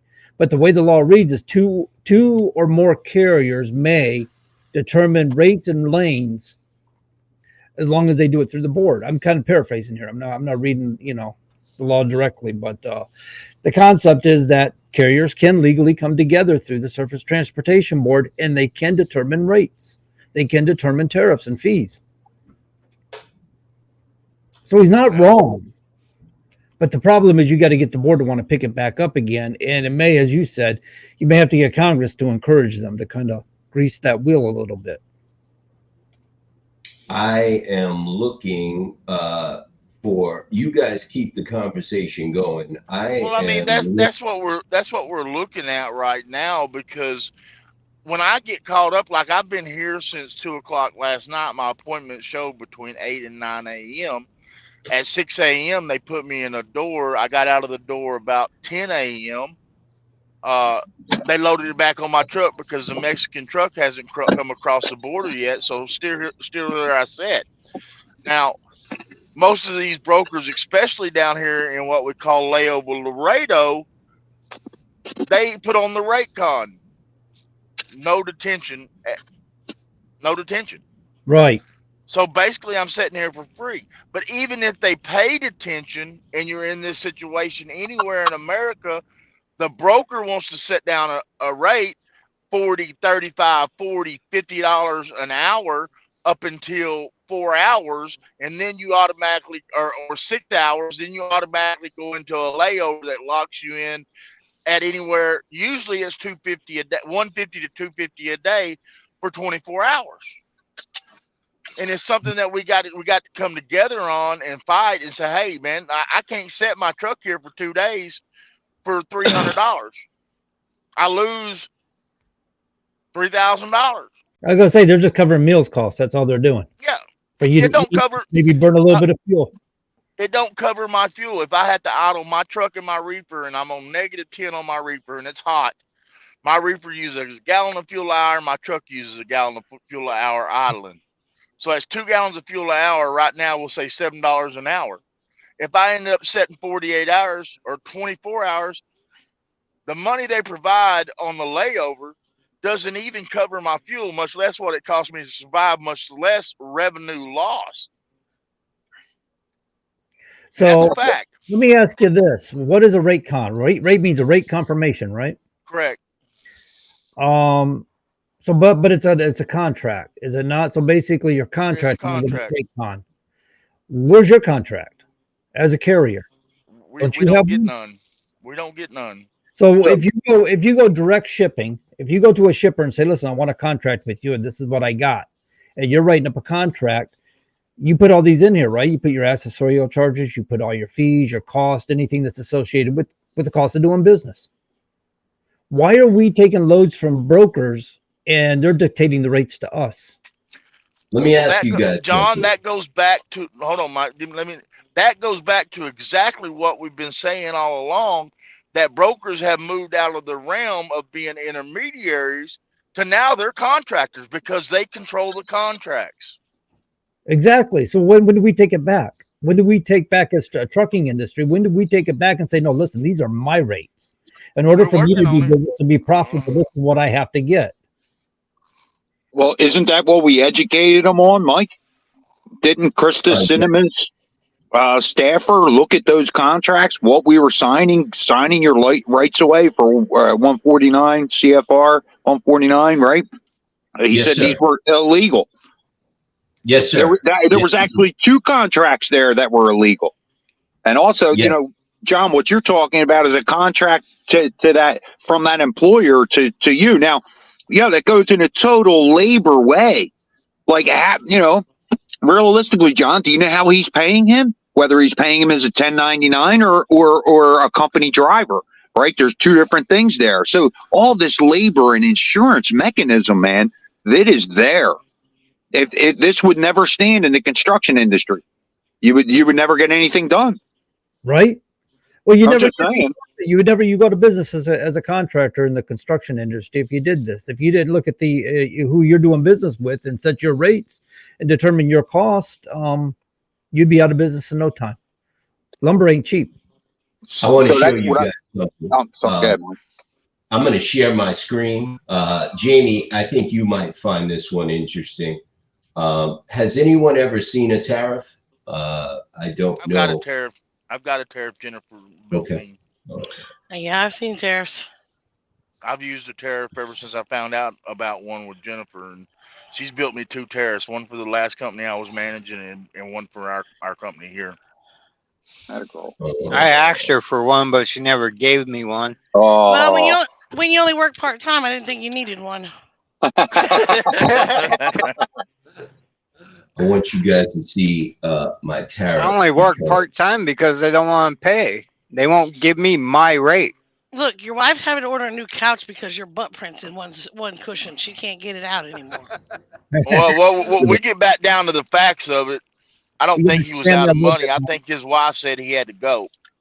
This is No, my This is- account is at 0 and my trailer payment's due tomorrow. Hang on a second, Mike. You got to expand that so we can see it. We just man, it's so Well, you small. got to turn your phone sideways. You can blow it up. You can zoom, John. I'm on my computer.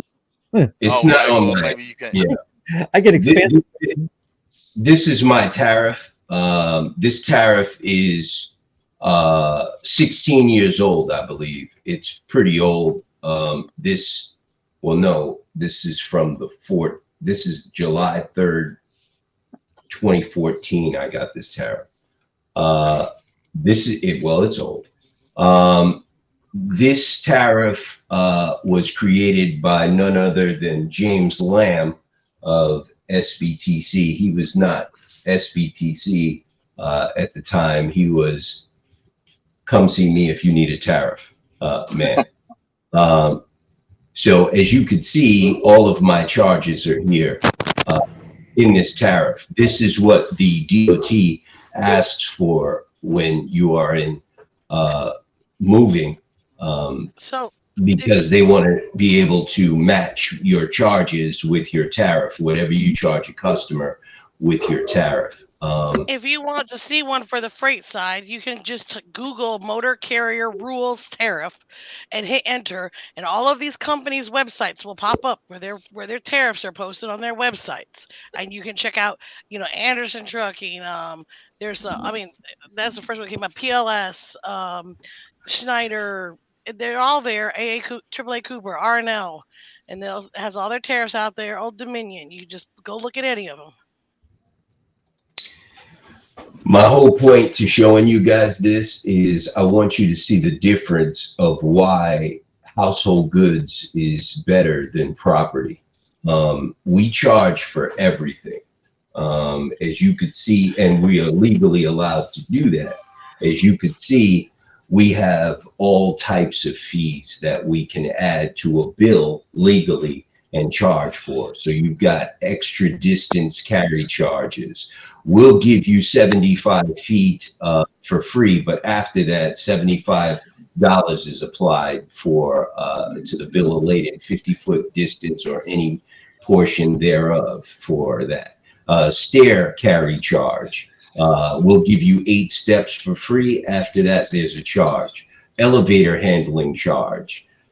Shuttle charge. If I pull my tractor up into the front of your house, and for some reason I can't get all the way to the front door of your house, and I have to go and rent a truck from Budget or Ryder and offload your goods from my tractor to a smaller truck and drive that truck to your front door to unload your stuff, there's a charge for that.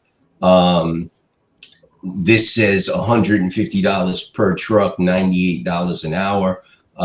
Waiting time, we charge for waiting. So it's $75 an hour if you're not there when you say you're going to be there, and my truck pulls up. Every hour you're not there, it's $75.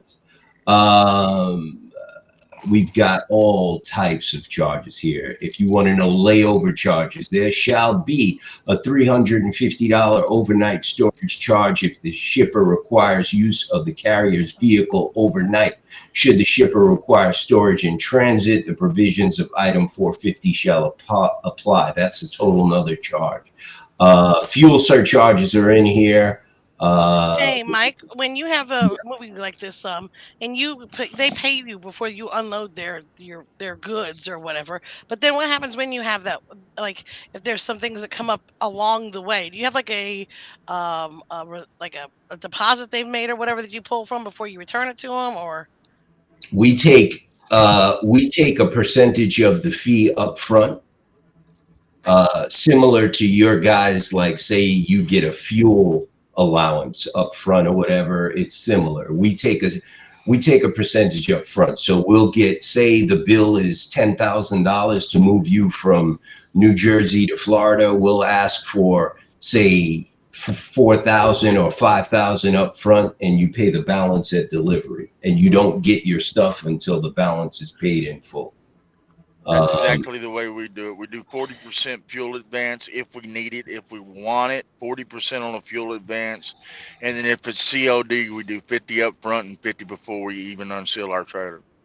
These are the charges for materials that, this is very old. This tariff is old. So these numbers would definitely not be in a new tariff, but this is what we charge for materials, barrels, packing, load locks, wrapping, china boxes, chandeliers. I've got, blankets sold $20 if you're just renting them, bubble wrap, all that stuff. I've got charges for wrapping pianos. That's all right here. Spinet piano, upright piano, baby grand piano. What else? Hoisting. I heard there's big money in moving them pianos, brother. Yeah, we used to get a minimum of like $1,200 to $1,500 to move a grand piano. or a baby grand piano. Hoisting, if you go to YouTube, you can see a video of us hoisting a sofa from a third floor building all the way down to the ground. We charge $375 for hoisting a sofa. And this is old. This tariff's almost 10 years old. This is old. The charges would definitely be different. We had holiday rates. So the rates were different on holidays, off-peak and on-peak rates, packing services. This is a tariff. So this is what our tariffs would look like. There's also something here as far as fuel surcharges are concerned, how we determine fuel surcharges. So we did charge a fuel surcharge. So all of this was in here, and this was my tariff that I operated on back in the days. So that's what a tariff looks like in moving, in case you wanted to know. And, you know, I wanted to put that up there so people understand why you don't have a tariff today. I think Jamie made the comment that we should have tariffs today for property. That's the reason why you don't have a tariff, Jamie. Because if you did, you would actually be making a lot of money right now. You would be charging for all of your services, right? So we would be making the money that we should be making. Right. You know what I mean? You'd be able to charge for your cell phone. You'd be able to charge, you know, for you. You'd be able to charge for you having to get out of your truck and fuel your truck to move someone else's load. You'd be able to charge a lot of things. You know what I mean? You'd be able to charge for the use of your truck, all types of shit. And I'm sure that's what they did back in the days when everyone had to have a tariff. They felt that, you know, their labor was worth something, and they wanted to make sure that they could charge for it. And as long as you have a tariff, the DOT can't say anything to you because it's right there. Yeah, I charged them for this. Well, why did you charge them? Because it's in my tariff. Well, let me see. Oh, yeah, okay, you're right. It is in your tariff. Do me a favor, pay them. That's exactly what they say. So when they come to your office, they call you first. They say, I'm going to be at your office tomorrow. Make sure you have your fucking tariff ready. No problem. And when they come to your office, the first thing they ask you for is your tariff. And when they ask you for that, it's because they're looking for something. You charge someone something, that person complained about it, and they want to make sure that you had the right to charge it for that. And if it's in your tariff, then you're good. If it's not, you got a problem. So you're going to get a fine. You know, Jamie's right. Tariffs were a good thing. And for some reason, now only household goods has to maintain tariffs. Property does not. So, you know, that's a topic for another discussion, I believe. You know, James Lamb is probably a better person to speak to about that. That was his specialty back in the days, moving tariffs. You know, I just had one because I had to, by law, have one. Go ahead, John. I see you chomping at the bit. Which one are we talking about now? Either one, John Vigilant or John Grosvenor. Go ahead. No, I wasn't really chomping at the bit. I was actually taking in what you were saying. It was pretty good stuff. Yeah, I think household goods is anymore moving about 50% of value what it used to move for, if my estimation's right on that. And I think they've taken household moving companies have taken it in the hindquarters pretty bad. You know, it's a hard business. It really is. You know, there's a lot to it. There's a lot of complications to that business, and the DOT certainly has turned the screws to them. DOT don't play with household goods. That's why when I was listening to what that lawyer was saying yesterday in that show with Matt and Alex, I was like, listen, bro, you don't want to open that can of whip ass from the DOT. You guys just want to give up the paperwork. You don't want the DOT to regulate you, man. You really don't. You think the DOT is like a paper tiger. Ask someone from Household Goods if the DOT plays games. They do not play games in Household Goods. You have not seen what the DOT can actually do to you if you become regulated the way that Household Goods is still regulated. They carry badges. They come to your office. They threaten you. They fine you. One day I got $60,000 worth of fines in one day. One day, one visit. $60,000 worth of fines. They wrote. I bet you tightened up after that. I was sitting there thinking I might have misspoken on that because I think it's the tariffs and stuff are regulated through the Surface Transportation Board, are they not? Yeah, that's what we play. Back then, I don't know. Yeah, DOT regulates that shit now. So back then, I don't know. But So- I can tell you that they are, yeah, you know. I go ahead, Jennifer. I just wanted to speak on the tariff for just a second because I do have a minute amount of knowledge about it. But now that there is no regulatory board for you to file your tariffs with, you know, that a lot of people think that the tariffs don't work for property anymore. They're not really as useful as they used to be. They're good if you ever get litigated against to bring to court because it strengthens your case in court that yes, I had a tariff and yes, we've said this. But as far as, you know, because there's no regulatory board to file it with anymore, a lot of people don't look as favorably upon them because they think they're not regulated by anybody. There's nobody keeping track of them in the government, so they don't count anymore. But I mean, they are still useful to have in some cases. If you have your pallet jack charged on, they know they're not going to pay you the $40 for you bringing your own pallet jack or whatever you're charging.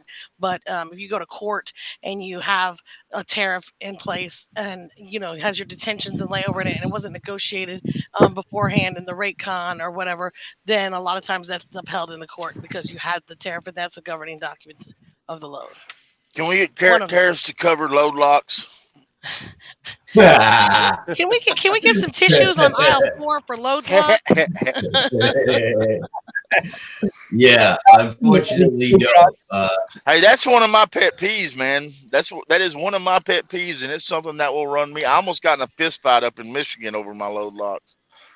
Guy would have come his ass outside. I would have. He fights more over load locks than he does his I told him, I said, bring your ass out here. Albert Hershaw, how are you, sir? You're looking very cold. Hey, Albert. How you doing? Just got in from work. So how y'all doing? Hanging in there, sir. You've got any announcements you'd like to make, sir? Yeah, I'm still pushing on the Senate seat here in New Jersey. Had a really good phone conversation with somebody. I can't drop his name yet. I have to have a meeting with him next week. But everyone that knows me knows I operate under my own volition and under my own confidence and competence. But as a human being, it's nice to be validated for what you do. And one of the people that's on our side, that's high up in this fight for us, quote unquote, sees me as a strong leadership catalyst and an agent of change. And so we're gonna have an in-person meeting next week. I think I know who you're talking about. So I don't doubt that statement. I've seen it in you. So there's a lot of things I don't get to share in spaces. So there's a lot of information you all don't know, but that information was looked at, and this is the result of that as well. So I'm very stoked, and I have to give my whole heartfelt appreciation, thanks, and love and admiration, because Noah did in fact endorse me for my candidacy, and I very much love that, and I want to be able to publicly say that, and thank you so very, very much for that. If you're not speaking, mute your mics, please. You got it, Albert. The national owner hitting the fridge real quick. John, I just noticed that was a private comment that you sent me. Okay, just so everyone knows, John is going to get something to eat, and he sent that to me in a private message, but I made a mistake in said it out loud. So he's hitting the fridge real quick. Albert, we recognize real here at the National Owner Operators Association. So yes, we do support you for Senate in New Jersey. And we wish you luck, and we are here for you, whatever you need. Yeah, we, the National Owner Operators Association supports you, sir. I just want to say we had famous people in here today. We got John Grosvenor, we got Albert Harshaw, we've had Joseph Langone, we had Marlon. We had all the important folks out here. Absolutely. I'm very happy John Grosvenor was able to show up. Who's more important than John Grosvenor? He is just a fierce advocate for truckers and the trucking industry. And Albert as well, we appreciate you being here and everyone being here. It is 2:20. I had absolutely no intention of doing a show this early in the day, and I made it very clear that I was only going to be on for a couple of minutes, but you guys did it to me again. So 2 hours in the middle of the day, and I have my Hey, it was a good show. Look how many guests we've had. Yeah, I mean, I didn't know that everyone was like doing nothing in the middle of the day. I just figured night times would be better for people, but it looks like daytime is available. So I've been working since 0600 this morning, so and it's 14:20 my time. Well, Albert, you and I are on the same time, sir, and you are correct. And I have to go pick up my children from school. I'm on daddy duty, and I know you guys have things to do. Tim Wilkinson, you are a beast, sir. You have not stopped fidgeting that steering wheel for 2 hours. Where are you, Tim?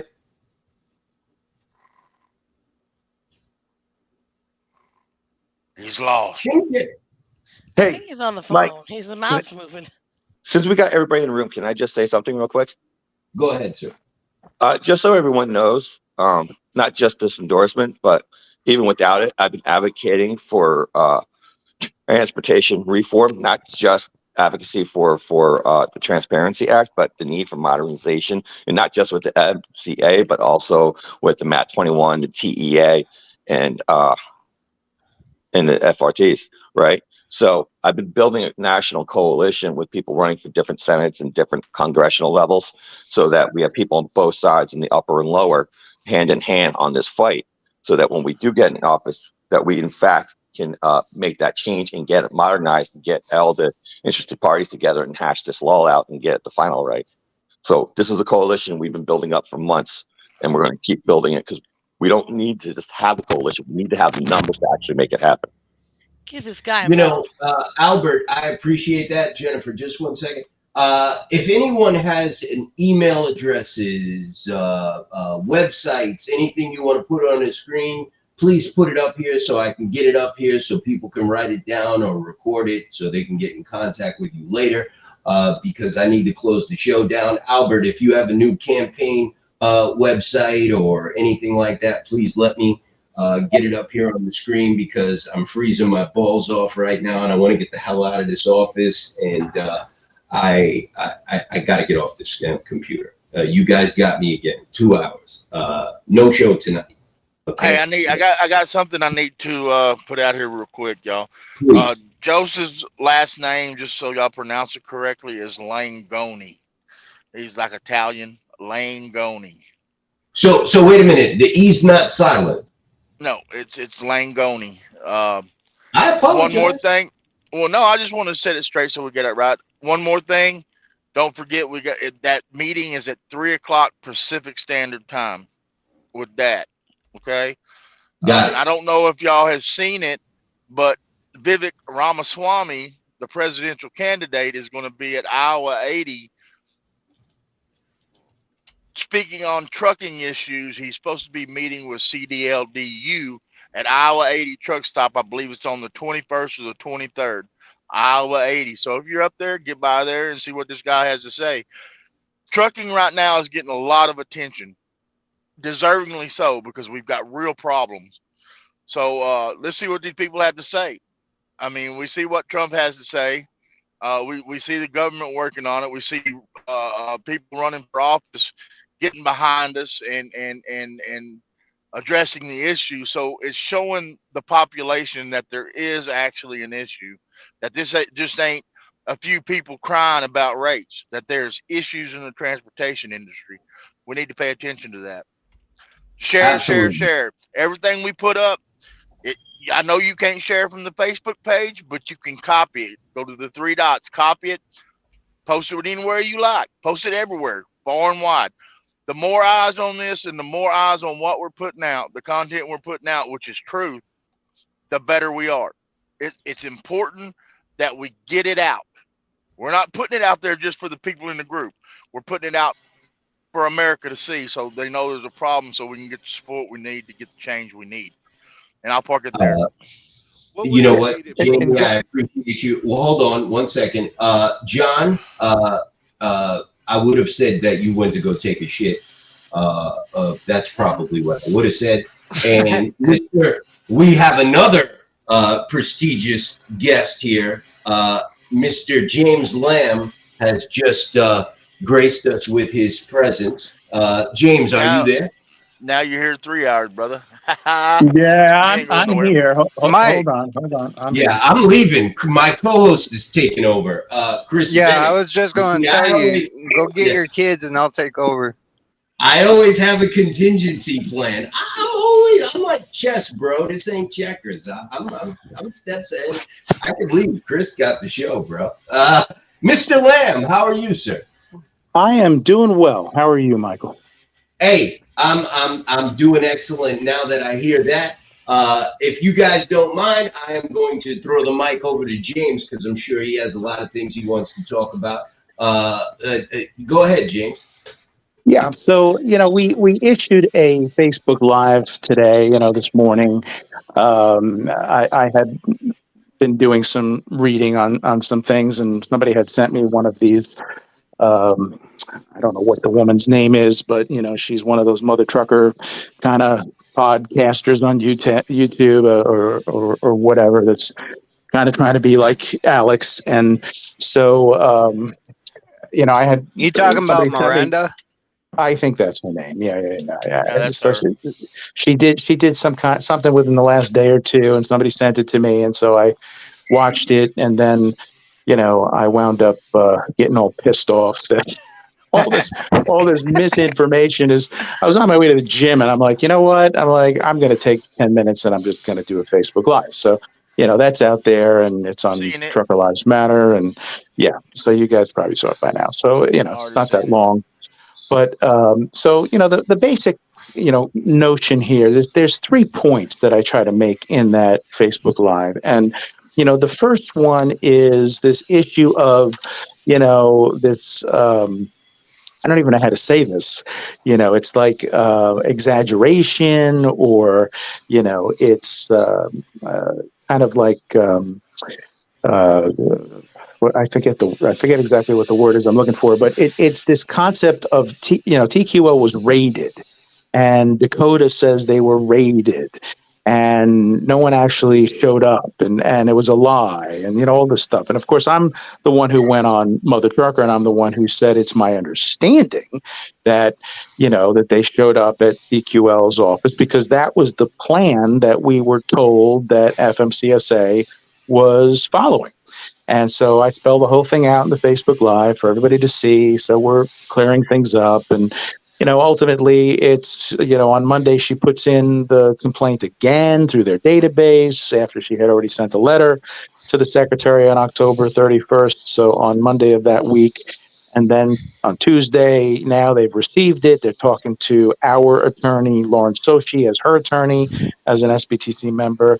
And now they say we're asking for the documents. And so on Tuesday, they ask for the documents, and they get no response. And so we check in with them on Wednesday. And on Wednesday, we ask them, what's going on? And they say, well, we're still waiting. And now they're saying they have to run it by legal, and we're not interested in waiting any longer.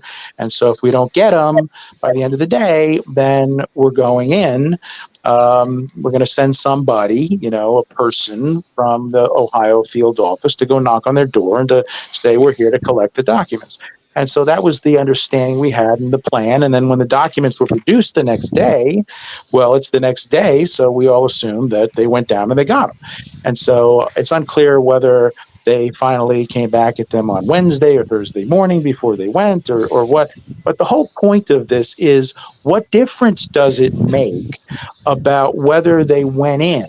The point is that one owner operator with her own authority, an independent trucker, stood up to TQL and demanded the documents, and FMCSA took enforcement action and got the documents. They may have even said, listen, last chance, we're sending somebody in, they're on their way.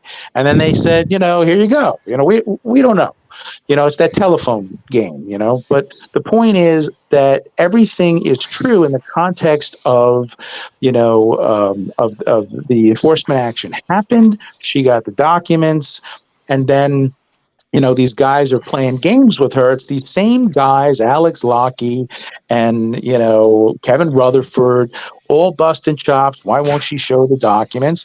And they all know she can't show the documents because there's a confidentiality agreement where they can sue her if she does. She's not, only a smart trucker. She's a JD trucker. She's got a law degree.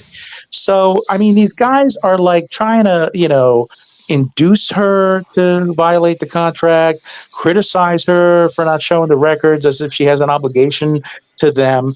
And now, because FMCSA has the records, we've made it perfectly clear that, the records are now accessible through the Freedom of Information Act. Good luck getting them anytime soon, because it takes a minimum of 18 months these days to get anything, unless your name is James Lamb, in which case they hold off for 7 years, like my November 2016, request, which would prove that they're all in collusion with trade groups and, Jim Mullins and all that. And they're afraid to give me the documents, and they're waiting for me to sue them, which someday when I'm not busy, I probably will. Yeah, go ahead. James, I want to talk to you about something. And everything you said was on point, but I do want to talk to you about something. Now, there was a show yesterday that comes on LinkedIn. It's hosted by Matt Dahl and Alex Bates. Real Trucker Talk, I believe it's called. Freight Talk. Freight Talk. Thank you, Chris. They had a transportation attorney on there, a lawyer on there, and because of this Overdrive article, everyone is a professional on, very knowledgeable on what transpired in our private conversations with the DOT. So only you and I were actually on the initial calls with the DOT, and right. We basically we dealt with the negotiations on how this was going to transpire and move forward. And I remember you brought up a point when the dust settled and everyone calmed down. You politely brought up, you said the secretary can write an order. You correct me if I'm wrong here. And I will tell you what I heard in the response from them. The secretary has the power to write an order compelling them to comply with 49 CFR 371.3. And if they refuse to comply with that order, you can forcefully get the documents from them, either through the secretary or a court. And it was something to that effect. And one of the guys at the DOT said, yeah, I don't know if we can do that. And then a supervisor said, he's right, we can. Is that how that happened? Yeah, I don't remember the supervisor. The supervisor's name was Mike Evans, I think.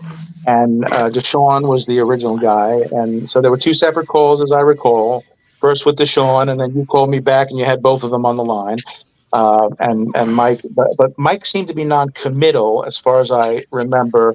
But all he didn't say that I was wrong. He said it needed to go to legal, and that legal would then talk to our attorneys and blah blah blah. So he kind of passed the buck without being committal, but he did not, say anything like, what Deshaun had said at, his lower level, which, he only knows what they normally do. And, but you're right. We made it clear to them, listen, this is not your normal complaint. This is a complaint pursuant to a specific statute. This trucker is, for all intents and purposes, an attorney. She's got a JD, and and she's very well versed in the law. And so this is the statute she's invoking. It's not the normal regulation that someone files a complaint under. It's an actual law. And so you are right that if they issue that order, in that case, under that law that she invoked, in that case, then either the secretary could go to the attorney general and compel enforcement, or once the order is issued, then as long as she has a copy of it, she has a private cause of action under the law. And any trucker can then take that order from the secretary and say, listen, they were, as long as there's no money involved, there's something about money being involved in the order itself. So, but this type of order has no money involved. Just give me the records. And so then she could take that order, go to a judge and say, okay, judge, Secretary Pete said, give us the records. They refused to comply for whatever reason. The secretary and the attorney general haven't gotten to you yet, but law says I have the right to come right to you. Here I am.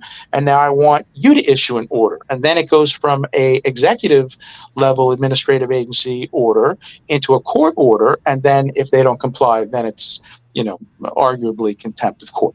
And then the judge can lock them up. Then it goes back to what court, James? What court would that go into? It would be a federal judge that she would go to, probably in the district in Ohio where the offending non-compliant broker is. So in this case, TQL Cincinnati. So it would be that federal district. If it was about suing FMCSA somehow, to try to compel them to enforce, then it would have to be in the DC, circuit. It would have to be, in Washington. But there is no cause of action to force the secretary and the attorney general to enforce. It's you have the right to privately get the order enforced through a judge against the recipient of the order. So in that case, it would presumably be in federal court in Ohio. To answer your question. Now, James, I know you're not an attorney from my understanding. I don't. Okay. But I do have a question because I try to forward think a little bit. So let's just say, which is what I was thinking on those calls, let's just say they refused to produce the documents and Dakota got this order from the Secretary of Transportation. She took it to a judge, a federal judge. And the judge said, the judge asked for the documents. It became a contempt of court issue. They still wouldn't release them. At that point, what would happen? Well, as I understand it, she would have to essentially file a lawsuit and request for enforcement of the secretary's order in federal court, and the court, or her attorney would basically prepare an order to show cause against the the broker as to why the broker should not be held in contempt of court for failure to abide by the United States Department of Transportation's Secretary of Transportation's order. So, and then they would have to respond. And at that point, of course, they would then produce the documents because now they're in trouble. And if they don't, and the judge says, well, I don't buy your bullshit, in response to the order to show cause, you have not showed cause, and therefore I find you in contempt. Whether there's a secondary, motion that has to be filed, is unclear. That's something for the lawyers to figure out. But it sounds like there would be a motion for enforcement. That's a lawsuit. That's a private cause of action. And they would have a chance to respond to that complaint through an answer. And then, once their answer has been filed, either the judge acts on his own, or the attorney for, in this case, Dakota would say, or even Dakota herself, I guess. I mean, you can do this pro se, whether you're a licensed lawyer or not. You have the right to appear, as an individual, as long as you're not, representing a corporation. And in that case, whoever the attorney is, self-represented or not, for the carrier, they would probably then file a motion for contempt, and then they'd have a chance, TQL, to respond to that, and then the judge would make a decision. And at that point, once you're found in contempt, then, the way that usually works is the judge will say, okay, I find you in contempt, and now I got to figure out what to do with you. And so I'm going to give you one last chance. You got 5, 10, 20 business days to turn the documents over to me. And if you don't, then, Ken, I got bad news for you. You're going to jail. And that's the way it would go down. So obviously the attorneys for TQL, once it was clear that this section of the law was invoked, which was very unusual, and very eloquent and smart, of Dakota. In that case, the attorneys said, we don't have a leg to stand on here. And if we better just cooperate at this point. And so, quite frankly, it is very possible that a, special agent or a, transportation specialist was in fact on his way when some lawyer said, Ken, you better do what they're telling you to do here and give it to them, because they're engaged in an enforcement action. And if you don't do this, then they're going to issue an order. And once there's an order, she can take you to court. So they basically capitulated, they caved. And if they caved, then that means this strategy works. If it worked on the second biggest broker. So, now we have that form template that you guys, I'm sure, have seen, that we put on social media, Trucker Lives Matter, Twitter, LinkedIn. We've written it exactly the way you duplicate this, and you cite, these exact statutes. And, you basically bring up the case law that defends, against the argument that the Supreme Court has already, I don't know if it was the Supreme Court, I think it was a Court of Appeal. It was a Court of Appeals. Forget which, which circuit it is, but I think it's either Supreme Court or Court of Appeals, but it's a court case at a high level, appellate level. And it basically says that, I'm sorry, but you do not have the right to contractually waive federal law in your contracts. And so there's that case law. Now there's this precedent, and there's reliance on these particular statutes that enable you to get an order and act on it yourself through a private cause of action. And, there's serious problems for these guys. This is a paradigm change. This is a paradigm change in two respects. Number one is there was enforcement action, and number two, which never happens, and on brokers. And number two is that, that this concept of it's in the contract, and somehow the contract should, trump or void regulations and the evasion of regulation statute, that just doesn't fly. So everything points to this is a losing battle for any broker at this point that now tries to fight 371.3 and rely on these contracts. If it does get to court, the whole contract can be thrown out under unreasonable restraint to trade, Sherman Antitrust Act. There's a specific, section, beginning of the act that says that. So, our template cites all of this stuff. It cites, evasion of regulation, the regulation itself, Sherman Antitrust, unreasonable restraint of trade, the case law, I think it's called the Derby, or I forget what it is, but it's in the template. And so now anybody should feel free to use this and ask for the documents. And if you do it in this way, if it's a small broker, they're probably going to roll over because they just heard what happened with TQL. And if it's a big broker, they're going to go to the legal department. They're going to say, yeah, now we know why TQL actually caved, because this could be a major problem if you let this get out of control. They probably hoped that this would just go away, and this was this one woman, and then they'd satisfy her, and they'd never hear the end of it. then, Oh, you know, Mr. I Lamb. appear on Mother Trucker and you guys all start talking about it. And the only problem is these guys, these naysayers who are out there bashing this woman when Yeah, this is like a major I'm not sport. concerned with them, James. That's not. I know. I know. I Yeah, know. But I James, have to point it out. That's part of the reason why I did it. You yeah, know. they're not important. But James, good job, good work. I actually had an opportunity to witness you work on those meetings with the DOT, and I was very impressed. Excellent job, excellent work, Mr. James Lamb, SBTC. Sir, kudos. Well, John, thank you. Charlie. And I appreciate you, you working with us on this, you and Absolutely. Noah, because this is clearly not a one organization effort. We're all on this together, and this is pressure happening at multiple different levels, from the bottom up, and from cornering Secretary Pete top down. Somehow it met in the middle, and it worked out. So it's nothing but good news. More stuff to come. We're not going to talk about what that is, but there should be some breaking news, I would think, before Christmas. Is my latest information about additional things. Let's just say that there's 3 ghosts that are going to be visiting Mr. Oaks in the near future, and the Christmas yet to come is the one he should be really worried about. Hey, So we're going to get a Christmas present then. Yeah, I think you may. It's either Christmas or New Year's, or right after the first of the year. But hang in there, because some big news is coming, and it's all good.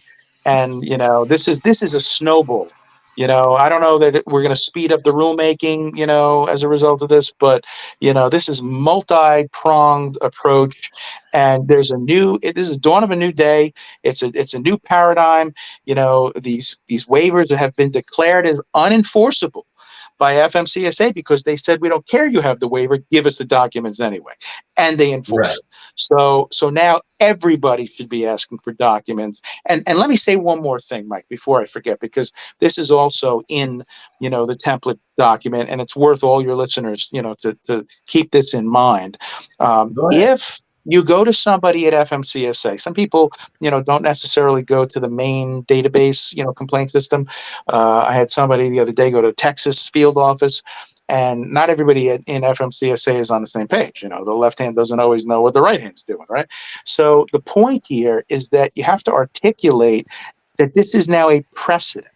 And once it's a precedent, in that case, then if a similarly situated carrier asks for enforcement action under the same statute, and the FMCSA does not enforce, and they decline to do so, now FMCSA has a problem, because now that brings up arbitrary and capricious selective enforcement, discrimination.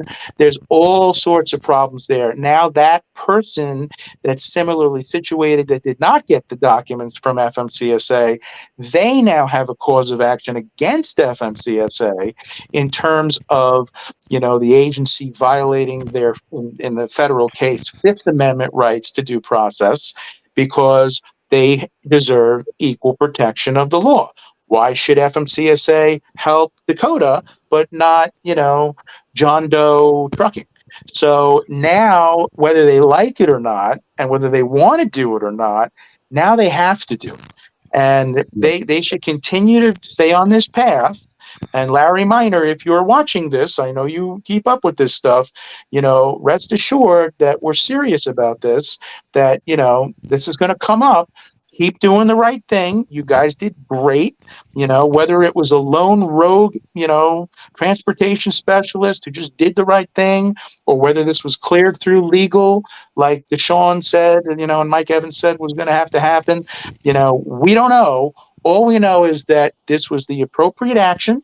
I don't give, FMCSA credit much, but they did good. They did the right thing. They did the right thing in terms of enforcing the law, nullifying the nonsense that, that is nothing more than evasion of regulation, this contractual waiver, unenforceable. They just now have to be consistent. So if Right.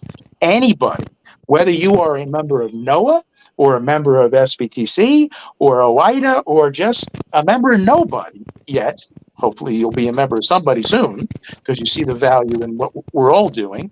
But if you're just a trucker and you're listening to this broadcast and you're in that situation where you use my template that we wrote and they said no to you, contact us, support@truckers.com, or go to Mike, info at NOAA, I guess it is, right? Whichever, method you're happy with. Mike will get it to me. And in that case, then we'll talk to Larry Miner and we'll say, how can this be? And we will then make sure that it's clear that industry will not tolerate arbitrary and capricious handling and discriminatory selective, treatment. And that we either make the bad guys the brokers who are not compliant, or it's going to be a matter of FMCSA, not following through in each and every instance. So support at truckers.com, and I will talk to Larry Miner on your behalf personally, regardless of whether you're a member or not. James, I understand you're a pit bull, but we have no indication that the FMCSA is going to not enforce this rule for anyone else besides Dakota right now. They've been very gracious. They've been talking to us. They've been sharing information. They've been willing to enforce 49 CFR 371.3. We've got no indication that they are not going to. Even the administrator herself said in a hearing yesterday that they are going to enforce this rule and others on brokers. Well, that's good. I didn't know that. That's good to hear. But they have some work to do. That not everybody at FMCSA and all the divisions and the districts has gotten the memo yet. So they need to get out the memo. So I don't know if it's you talking to Robin or me talking to Larry or whatever, but they need to know that there are some people that are not in headquarters, they're not in DC, and they're not in the swamp, they're in Texas, and they're like, what? 371 point what? So they need to get the memo out, and then it needs to be universal across the board, so both hands know what they're doing. Remember, we were not dealing with underlings or satellite offices. We were dealing with Washington, the main office and higher ups. I'm sure Sue Law got involved when they said this is going to legal. Well, you and I spoke about that, and we know Sue Law and her department is legal, and they got involved and sent it back with a check mark on it and said go get it. And we've got no indications that they're not going to help anyone else. I have helped a few people file complaints and requests with them for the documents under 49 CFR 371.3, and I've already gotten responses back saying that we would. And language is very specific. I have to take my hat off to the FMCSA, and I'm going to give credit where credit is due. I think so.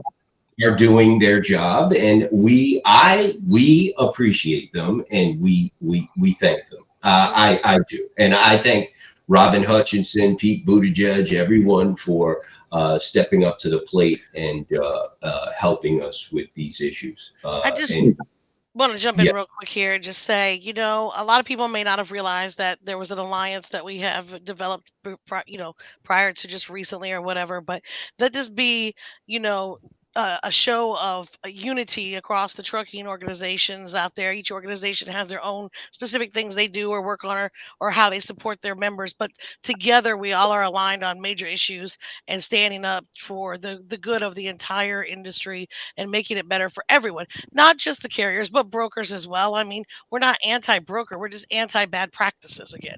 You know, Right. people think that we're against the brokers. We're not. We're just against bad practices. And so those brokers that do good things and do good practices, we do the kudos to, and then the ones that don't, we call out. But hopefully that will put them, stepping up to the plate to want to be on the side of the good guys. And then I wanted to ask James. James, have we heard anything back from Larry on the where that broker was showing us authorized and active still, but they had no insurance and were not active, and we asked them to. This is Pink Cheetah that you're presumably talking No. about, right? This is one. This is one Real quick, Jennifer, before we get into that, John, Marlon, did you want to say something? Oh, one quick thing, and I'm sorry, Jennifer. You're fine. You're fine, dear. You know, when we sat down with Kristen Sinema's staffer, you know, he looked at that contract where they were signing the rights away for 149 or 73.3. He said that was totally illegal right off the bat. He also said there was some of the documents when you were guaranteed your pay, there's no pay schedule, there's no real concrete saying, hey, they owe you this amount of money in that contract. And he said that was also illegal. So, for anybody that's listening, you can't just sign your rights away. I mean, this is something that this man knew this when he looked at that contract. So it was very shocking and telling that, hey, they knew there was problem. And here's the other problem. There's 20 of those problems in the trucking world, James, right? But, you're specifically looking at this particular one, but there's many processes. These guys are using this data that are infringe of rights. And man, there is a whole lot there. So it was telling. So thank you. Let me share one thing, and then we'll get back to Jennifer. But and then I got to get going here. But let me share one thing with you that I got a question for you, James. But go ahead.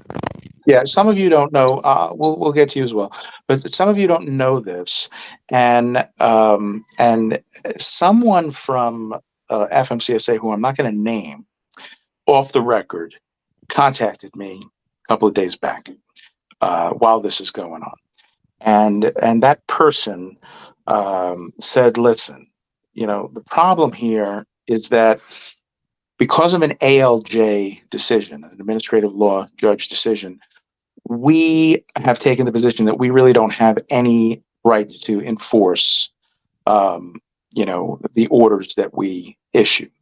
And that has to do with civil penalties and orders, all sorts of stuff. So if anybody, push came to shove and we tried to enforce something, that ALJ decision in this one case, and I'll try to look it up and post it in the comments here later, but that ALJ decision is what's in the way. And I think what happened here is that legal looked at this, and presuming that they did give, Nelson the green light to go in, I think that they looked at this and they said, listen, we don't have to worry about anything other than we issue the order. And then it's not a matter of us enforcing the order because there's a private cause of action. Dakota, who's gung-ho, is going crazy with this stuff, has a JD, she'll go enforce it. And so I think that's why they did this, because there's an alternate way to get it enforced where they don't have egg on their face and look like, that they have no teeth because they issued an order, it wasn't complied with, and then ultimately, there's nothing they can do because of the ALJ decision. So I think that's what happened here. And that really worked to our advantage. Jennifer, as far as your question, I do recall something where we had brought somebody to Larry Minor's attention. I did not get anything back on that. I can say, hey, what's up with this? Send him an email and ask if you like. James, I re-forwarded that chain to you, so it's on top of your email, and I Great. do see that they've changed that broker to inactive and not authorized. But we had asked them about making that box red or the font red where it says inactive so that it stands out. And I didn't know if Yes. they come back with it, they would do Yeah. that or be That was interested in doing that. well. That was my suggestion to them, and Larry said he thought it was good, and he said he was going to send it over to Ken Riddle, and then we had done a follow-up email where we gave them more information, and then I haven't heard back since, and They may did just update be them. they So may they just are. do it. Yeah, they did So update them as not authorized and inactive, but I wanted to know if they were going to do anything that would make it stand out more going forward in the future coming up. yeah, I think that was just a matter of time that was going to happen anyway. I don't think that had to do with us contacting them. It was just at that point in time, the system, was in between, and a couple of days later, no matter what, that would have happened. So the real issue is whether they're going to, accept our recommendation and do what we're talking about here, which is really just give a heads up to people that are seeing that a broker is active and their Just bond make it more has, obvious, basically. yeah, well, I mean, there was two situations there, right? That we pointed out. One was that there's an active bond cancellation that has not, fully come to fruition yet, and then the other one was this situation, which was they got canceled, and now there is no bond, and they should be revoked, but they're still active, Yeah, and and they were so canceled 3 months ago. That was the right. big thing. Yeah, Uh, so that needs to immediately, once there's a bond problem, that needs to go red so that people know, and there should be a footnote on that same carrier details page, where it says, hey, red alert, there's something going on here. And then for more information, click, authority, history, insurance history, active insurance, all those little tabs at the bottom. That's what we're asking for. And Larry saw that was reasonable. So hopefully they'll do that. And if they do, kudos to you because you brought that up. Thanks. Really quickly here. Yes, Jennifer, kudos to you. We really appreciate you. Really quickly here. Marlon, are we doing Twitter tonight? I think it's MAGA mission tonight. So we're gonna see if they do that. And we'll pick up the ball if it's fumbled. Okay. Because unfortunately, Christopher does not have control of this platform. I have to give him control when I get back, and I have to shut the show down, or else when everyone is done, it'll just keep streaming across every platform live. So I have no choice. I have to end the show now. Chris, I have to give you admin access, and we will do that when I get back. And Jamie, John, and Can't Jennifer do that? Jennifer, we have a meeting. Actually, Jennifer and I have 2 meetings tonight, so we have to shut the show down. We've been on for 3 hours, and we've got to shut it down. But I appreciate everyone being here today, and we will definitely do it again, either tonight on Twitter or again tonight on Noah Live. We can do this again, and we can definitely do this again tomorrow if you guys like. We're going to be here anyway tomorrow. Thank you, everyone. Can I throw a closing comment in here? Please go ahead. We're getting close to the end of the month here, and I want, since we got John Grosvenor in here and James, Mayday. That's what I want to say. Mayday. I've also got a broker that I don't intend to run for again because he let a shipper steal my load locks, and I'm fixing to file 49 CFR 371 on him. Just so you know. Right. Yes, Mike, before you end, somebody had a question for me. I don't know if you want to do it still or if you want them to just email me, but I'm happy to entertain that question. I've got your email. I'll just email it to you. Okay. Mike's gotta go get his kids. If we could have James back on either tonight or Marlon, maybe you can contact James and give him the instructions on how to come on the Twitter Spaces. I don't know why he never shows up at the Twitter Spaces, but he should really be there. I don't know what his deal is. Listen, I'm a busy guy, Mike. I actually have a social calendar, and I'm at a holiday party tonight, believe it or not. So tonight I'm not going to be around, but you know, all I really need is a little advance notice. And Jamie tricked me thinking I thought that I didn't know this was live, and I thought that you guys were saying something about me, and then I should go watch the playback. And next thing you know, I'm on your show. So James, you got me good, James. So with that said, I wish you all a good evening, and I'm sure we'll be in touch shortly. I'm such a manipulative bastard. Yeah.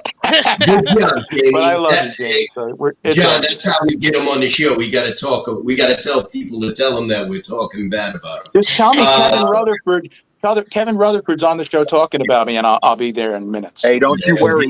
He was in one of the spaces last week, so don't worry. We're living in his head. I don't watch him anymore. When we get off here, I'm gonna reach out to Matt and see if it's gonna be a busy day, y'all, because we got that DAT meeting at. I know. I got a book. That's 5, right? That's 6 Right. your time. Mike, our meetings are the same time. Hey, listen, thank you everyone for being here. God bless. Drive safe if you're out there driving. I see Chris and Tim and Jamie out there on the road. And John, I see you in the rig too. Drive safe. Everybody be well. We'll see you all tonight. Thank you for being here. Bye-bye. Take care, guys.